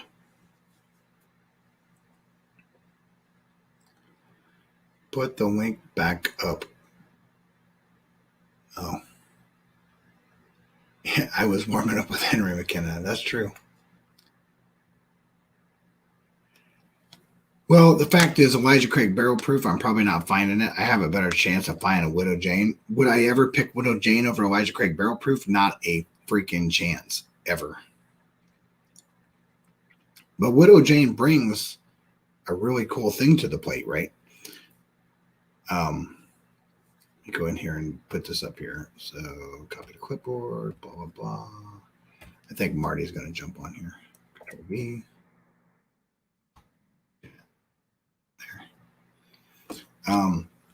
You know, and it's hard to say, right? I think the thing that I remember Widow Jane tasting really good in the beginning, but I've had a lot of different expressions. I think it would be one of those things, Daniel, that you definitely with the exclusive Texas stuff you have. That's incredible. If you went into this, you would have to go into this by itself. You'd have to go in absolutely virgin on this. Nothing else in your palate that day. A cleansed palate. Go into it and find the expression. Find why you like it. Because it is not going to compare to Grand Cru, EVO Batch 3. It isn't going to compare to that stuff.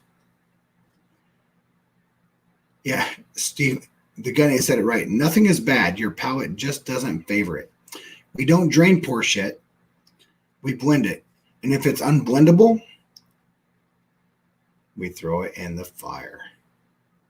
And it makes a beautiful blue flame orb. It's like a gorgeous orb.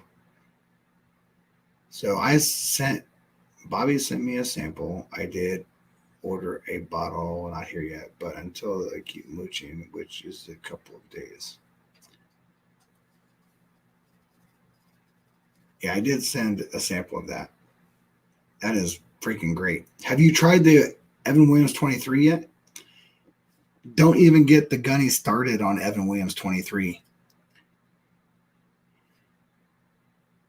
Yeah, we use it as an accelerant. We use drain pours as an accelerant. You just got to stay back a little bit because it will literally throw up a freaking...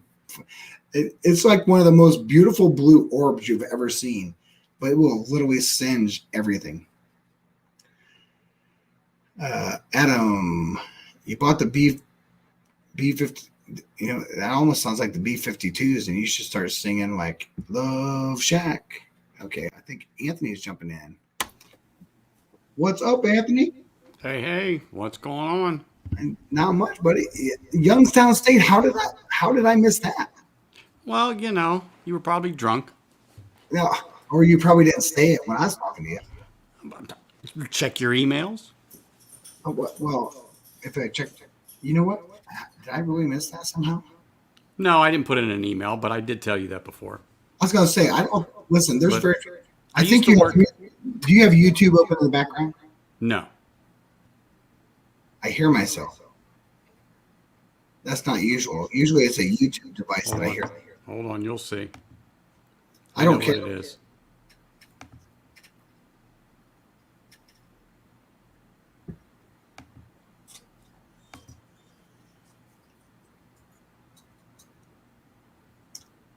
But anyway, dude, you know what? Hold My on. son had a significant scholarship to Youngstown State University, and for whatever reason, he didn't want to go.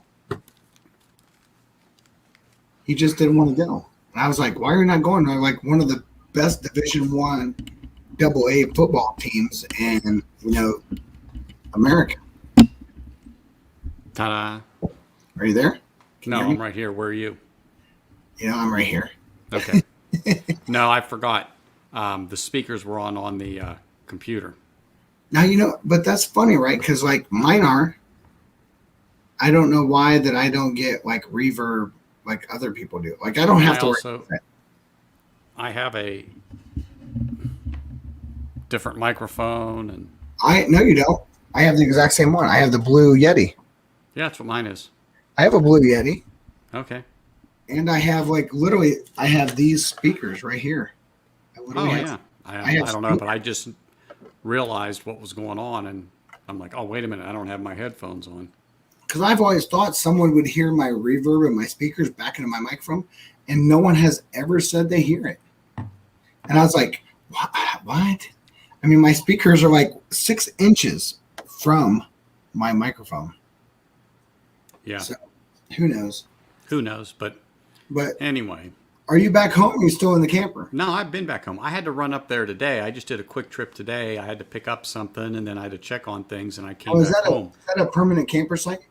Yeah, I leave it up there about 6 months out of the year. How often do you go up there? Every weekend almost. I didn't go up last weekend, and I'm not going to go up this weekend, but I'm pretty much up there all the time. Um, I'm thinking, Anthony, because we know how to talk. I'm thinking that there is a potential. Is there a Mrs. Neophyte? oh yeah, yeah. There's a potential. Every summer, my wife's a teacher. So is And my wife. Mrs. Battalion is like, where do I go? I want to go somewhere. And she's always looking for a place she hasn't been.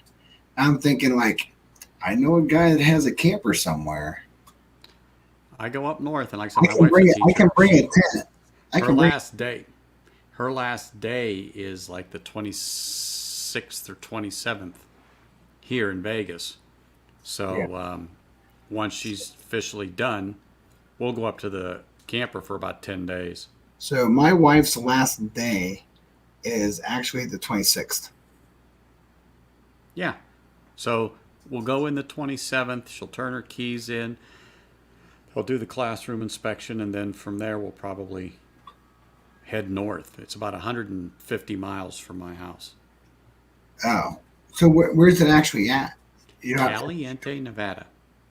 Oh, so the gunny said, "Well, hold on." Daniel H said, "Bro, I need to wait until next week. I just bought 3 bottles." Yeah, well, that's what we do. The gunny. So Stephen Williams is my brother. He's the gunny. Yep. He's like, I really like Widow Jane 10. Have had it on the tasting bar for a long time. So far, it hasn't fallen prey to palate evolution for me. Now, I will say this, though. In Widow Jane 10's defense, on a fresh palate, I know that I like it.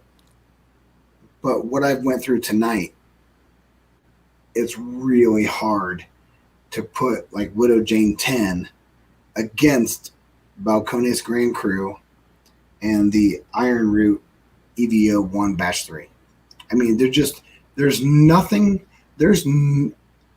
I don't believe, and this is going to be probably the boldest statement I can say. It's going to make Adam go yay. But for me, I have a hard time believing that there could be a blind flight with those two in it, and there'd be a true non-Texas bourbon beat them. I just don't think they could for me. I don't see how. I don't see how they could. I doesn't mean I won't be able to pick out, the palate, the mash bill, and all that stuff. But that stuff is just, it's like, oh man, if you've had vanilla ice cream and thought, dude, that is like the best vanilla ice cream I've ever had in my entire life. And then someone gave you vanilla ice cream that had chocolate and caramel and sprinkles and happiness and joy and fucking unicorns and rainbows. Yeah, it sounds like something my wife would definitely like. It's about the Balcones Grand Cru and this Iron Root EVO. Oh, Iron Root's delicious. I had a taste of some at Total Wine. It's so complex. Like me and Daniel have gotten in like arguments, good arguments. He's got to punch out. See you, Gunny. Hey, are you coming down for coffee?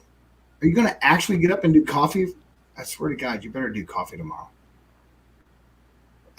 So I think the thing is that, like, when you start talking about an entry point and a mid palate, right? Like the mid palate is where all the taste happens. You have finish, you have a last palate, first palate, you have all the finish, but the mid palate is just like this explosion. And that's what's happening on this disco. I mean, that mid palate, it's coming back with the spice. I want to be so confused that it takes me so many drinks to figure out what the hell did I just have. And I think that the thing that gets lost is like, you don't have to. I refuse. I promise, I swear to God on my Marine Corps heritage, the integrity of the Marine Corps, my mother, everything, I will never read a bottle and their palate and what they say it should taste like. Correct. Use, because I want to know what it tastes like to me. And I've never been so proud, right? The proudest moment I've had in a tasting ever actually was last night. It was literally last night on shit I've never had in the Scotch world. And I had a Scotch drinker say that I was on point. Which is like, I'm not a Scotch drinker. Yeah, it's definitely a different sip. But I'll tell you what, I'm evolving towards it. Oh, yeah. Doesn't mean I don't like bourbon. I'm not saying I'm not. I will never be like, I'll never be like Scotch Battalion. It ain't going to happen. Yeah. But, I'm always trying to figure out, what is it that I like? What do I not like? What am I missing? How can I change it? There's bourbons that I will never leave. I don't know that there'll ever be a day in my life that Elijah Craig 94 for $26 a bottle isn't like the best bottle you can buy at $26. One of my favorite. Oh, is that Scotches? Which one is that? The 12. The 12. Yeah, I have that down here. Yeah, I had the 15. I just finished it a little bit ago. I got this for my 50th birthday. The 15 was what? It was Madeira. Yeah, Madeira cask. Yeah, I think so. Yeah. Yeah, I think it was the Madeira cask. Yep. This guy. Yep, it's delicious. Oh no, dude, it's great. But I have the Glenfiddich 12 too. Glenfiddich 12 is a fucking orange zest bomb. It's just a citrus bomb. See, I got citrus out of it, but I didn't quite get the orange note. Now that you mentioned it, okay, I'll give you that. Well, I think the thing that's important, right? It doesn't taste like an orange. No. It tastes like orange zest. So there's a difference between orange zest and orange spritz. Correct. And it tastes like an orange zest. So if you find something that's like got a really high malted barley, or if you go to like the Woodford, Woodford malt and blend them, it's like a chocolate orange. I was just going to say, you getting chocolate out of it? It's a chocolate orange. Well, anything above 6% on malt barley has a cocoa note. If someone tells me, hey, listen, I had something that was 10%, I didn't taste cocoa, yeah, you need to go back and like revisit your palate. Go find some Nestle Quick or a cocoa powder and take it lick your finger, put it in there, and put it in your mouth. I tell Right. you, it doesn't taste. We're not talking about milk chocolate. We're talking about cocoa, and cocoa is a different beast. So Yeah. being a cigar smoker, and this is where the benefit comes in, right? You pair cigars to cocoa. So like Ghirardelli is one of the greatest people to pair cigars with because they actually make a chocolate cocoa that tastes like garbage, right? Who wants an 85% cocoa? Nobody. Unless you're pairing it with a cigar. And then it's like liquid fucking gold. And, you know, when you have this complexity, right? So, you know, I was talking to Daniel H. and Daniel H. and I talk a lot. And one of the things that is, I was a wine guy. I was a real big wine guy. I was really into wine. And so there's a lot of things about it that are like really prevalent to the bourbon world. Oh, yeah, you're not wrong. I don't have that one, but I know what you're talking about. I told you. Get me your address. Oh, well, I'll send you that. Here, I'll show you something. Do you smoke cigars, Anthony? I was just going to tell you, a couple of weeks ago, I had a CAO Brazilian, and that's a bottle of wine. This is a really good cigar wine. See, I'm one of the few Italians that I really don't like wine per So, se. you know, the most important thing about this, right? So this will be like a really weird thing, right? Because it's not something I would ever put on Bourbon Channel, right? So you have like, it says cigar blend, right? Yeah. It tells you the name Constantino. Mm-hmm. And what have I talked about? What's the most significant thing you see? Lodi is where it's come from. Mm-hmm. Old Vine. Yep, Zinfandel. So Zinfandel is Zinfandel, but Old Vine. Old Vine is a single root system, not drops. So it's deep earth. It's deep earth. Old Vine is the key in wine. If you want something that is earthy, limestoney, rock base, they used to have these old vines that came from like this single root system and went up and drew out. Now they have individual drops. So they have to classify whether it's old vine or not. And there's so many old vines in America that got cut down with prohibition. Unless they happen to be a Sacramento church wine, they got to keep their old vine. Now they are like ridiculously above everything else. So anything you see old vine means those grapes came from a single deep rooted system, like a huge tree, a huge trunk that goes down into it. So, Well, I'm a couple of weeks ago, what I was telling you is when you asked me about the cigar, I was having a CAO Brazilian, or it might have been the American, but I really do think it was the Brazilian. Small possibility it was the Colombian. But anyway, so I opened up a Jack Daniel's single barrel that I had gotten. And I poured it in a glass and I let it open up while I toasted the foot of the cigar and getting it ready and so on and so forth. So as I was letting it open up a little bit because I just did the neck pour on it and I had a few hits on the cigar, got a nice burn on the foot, and I took a sip out of that Jack Daniel's and I was like, wow. Again, don't judge that first sip, don't judge that neck pour. No. It's got to get some time. Yeah. So anyway, I got rid of that pour. Poured another one while I'm having the cigar. That was a definite case where the bourbon could not compete with the cigar. And that was the first one I had, and I can't tell you how long that just couldn't cut the rug. It was just not the bourbon. Switch to the Smoke Wagon Uncut Unfiltered. Poof. Higher on the proof from 90 to 116. right. Bing. Now, I'll tell you the easiest way to blend something. So I'll tell you right now, was it a Maduro? It had to be a Maduro, right? Yeah, oh yeah. I love Yeah, Maduro. it's a Maduro. So the really easy way to figure out how do I take something in the bourbon world and drink it with a Maduro? A finish. It has to be a finish. So find a finished bourbon. Oh yeah. Right now, a Woodinville 90 proof port finished, you can have all day long with that, but it has to be finished.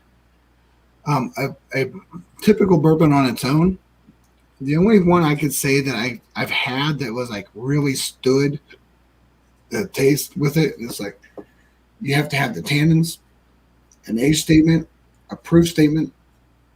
Evan Williams 23 is a 107 23-year-old bourbon Mm-hmm. that can stand and stay with, which is weird, but it can stand with a Maduro, double Maduro, even a Negra, right? It can stand with it. And that is very untypical, right? If you have a Negra says you should have like something like low,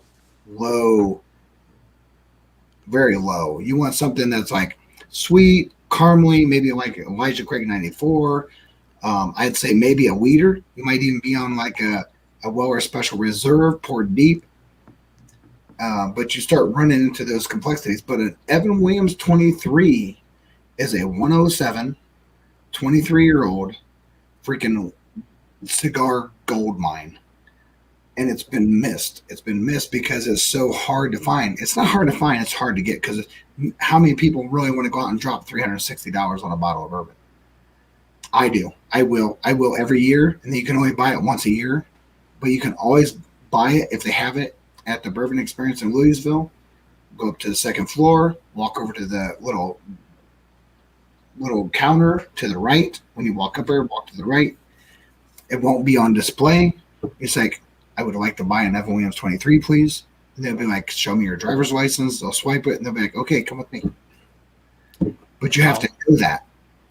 A friend of mine picked up a Fusion 3 there in Ohio, and they paid like $45 for it. Oh, yeah, Here I have a Fusion 3 here, too.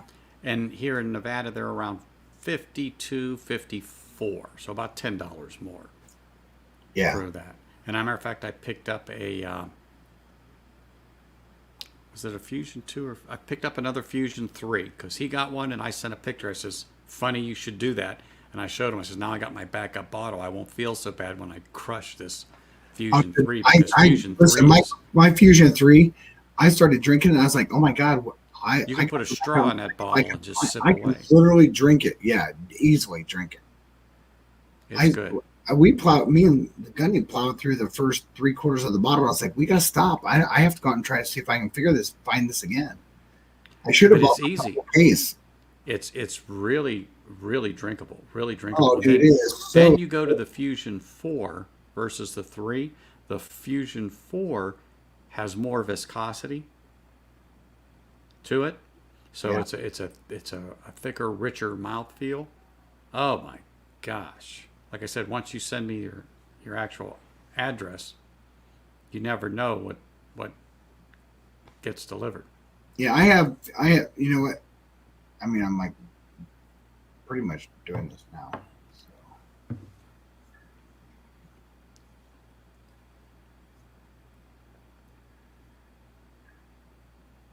Yeah, so I have Fusion Series 1 and You 3. do what I do. I got a spreadsheet in my phone because if not, when I go to the store and I'm looking for different things, it's like, oh, Fusion 3, I got to get one of those. Then I come home and go, shit, that's the fourth bottle. Not that it'll go to waste. No, it ain't going to go to waste. Yeah. You know, but I think the thing that's so unique is that, you know what you have. Yeah, exactly. So when I go to my certain haunts, matter of fact, one of the ones I go to, I make sure I send Whiskey Shits a couple of pictures and say, hey, look what's here. 'Cause, he's not far from me. Right. So, are you ready to head over? Yeah, I probably should. To be about that I time. should probably at least jump off for a little bit. Yeah. And then I will be co-hosting with Adam Yep. on Livewire. Yep. I'll be over there. So I'll go up there and like plow a half gallon of water real quick and run around in circles. Hey, if anyone can do it, it's you. I'll see you in about 15 minutes. All right. Cheers, bud. All right. Jumping Talk on. to you. Yep. Cheers. Yep.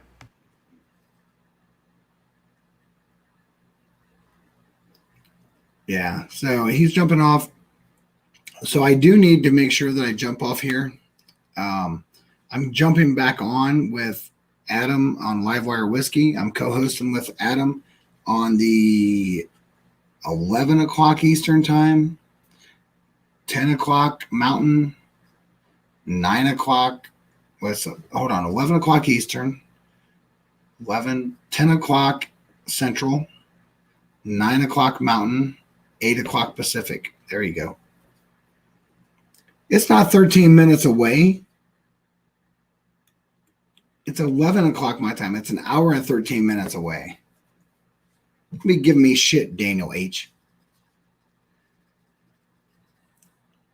So thank you so much for everybody tuning in.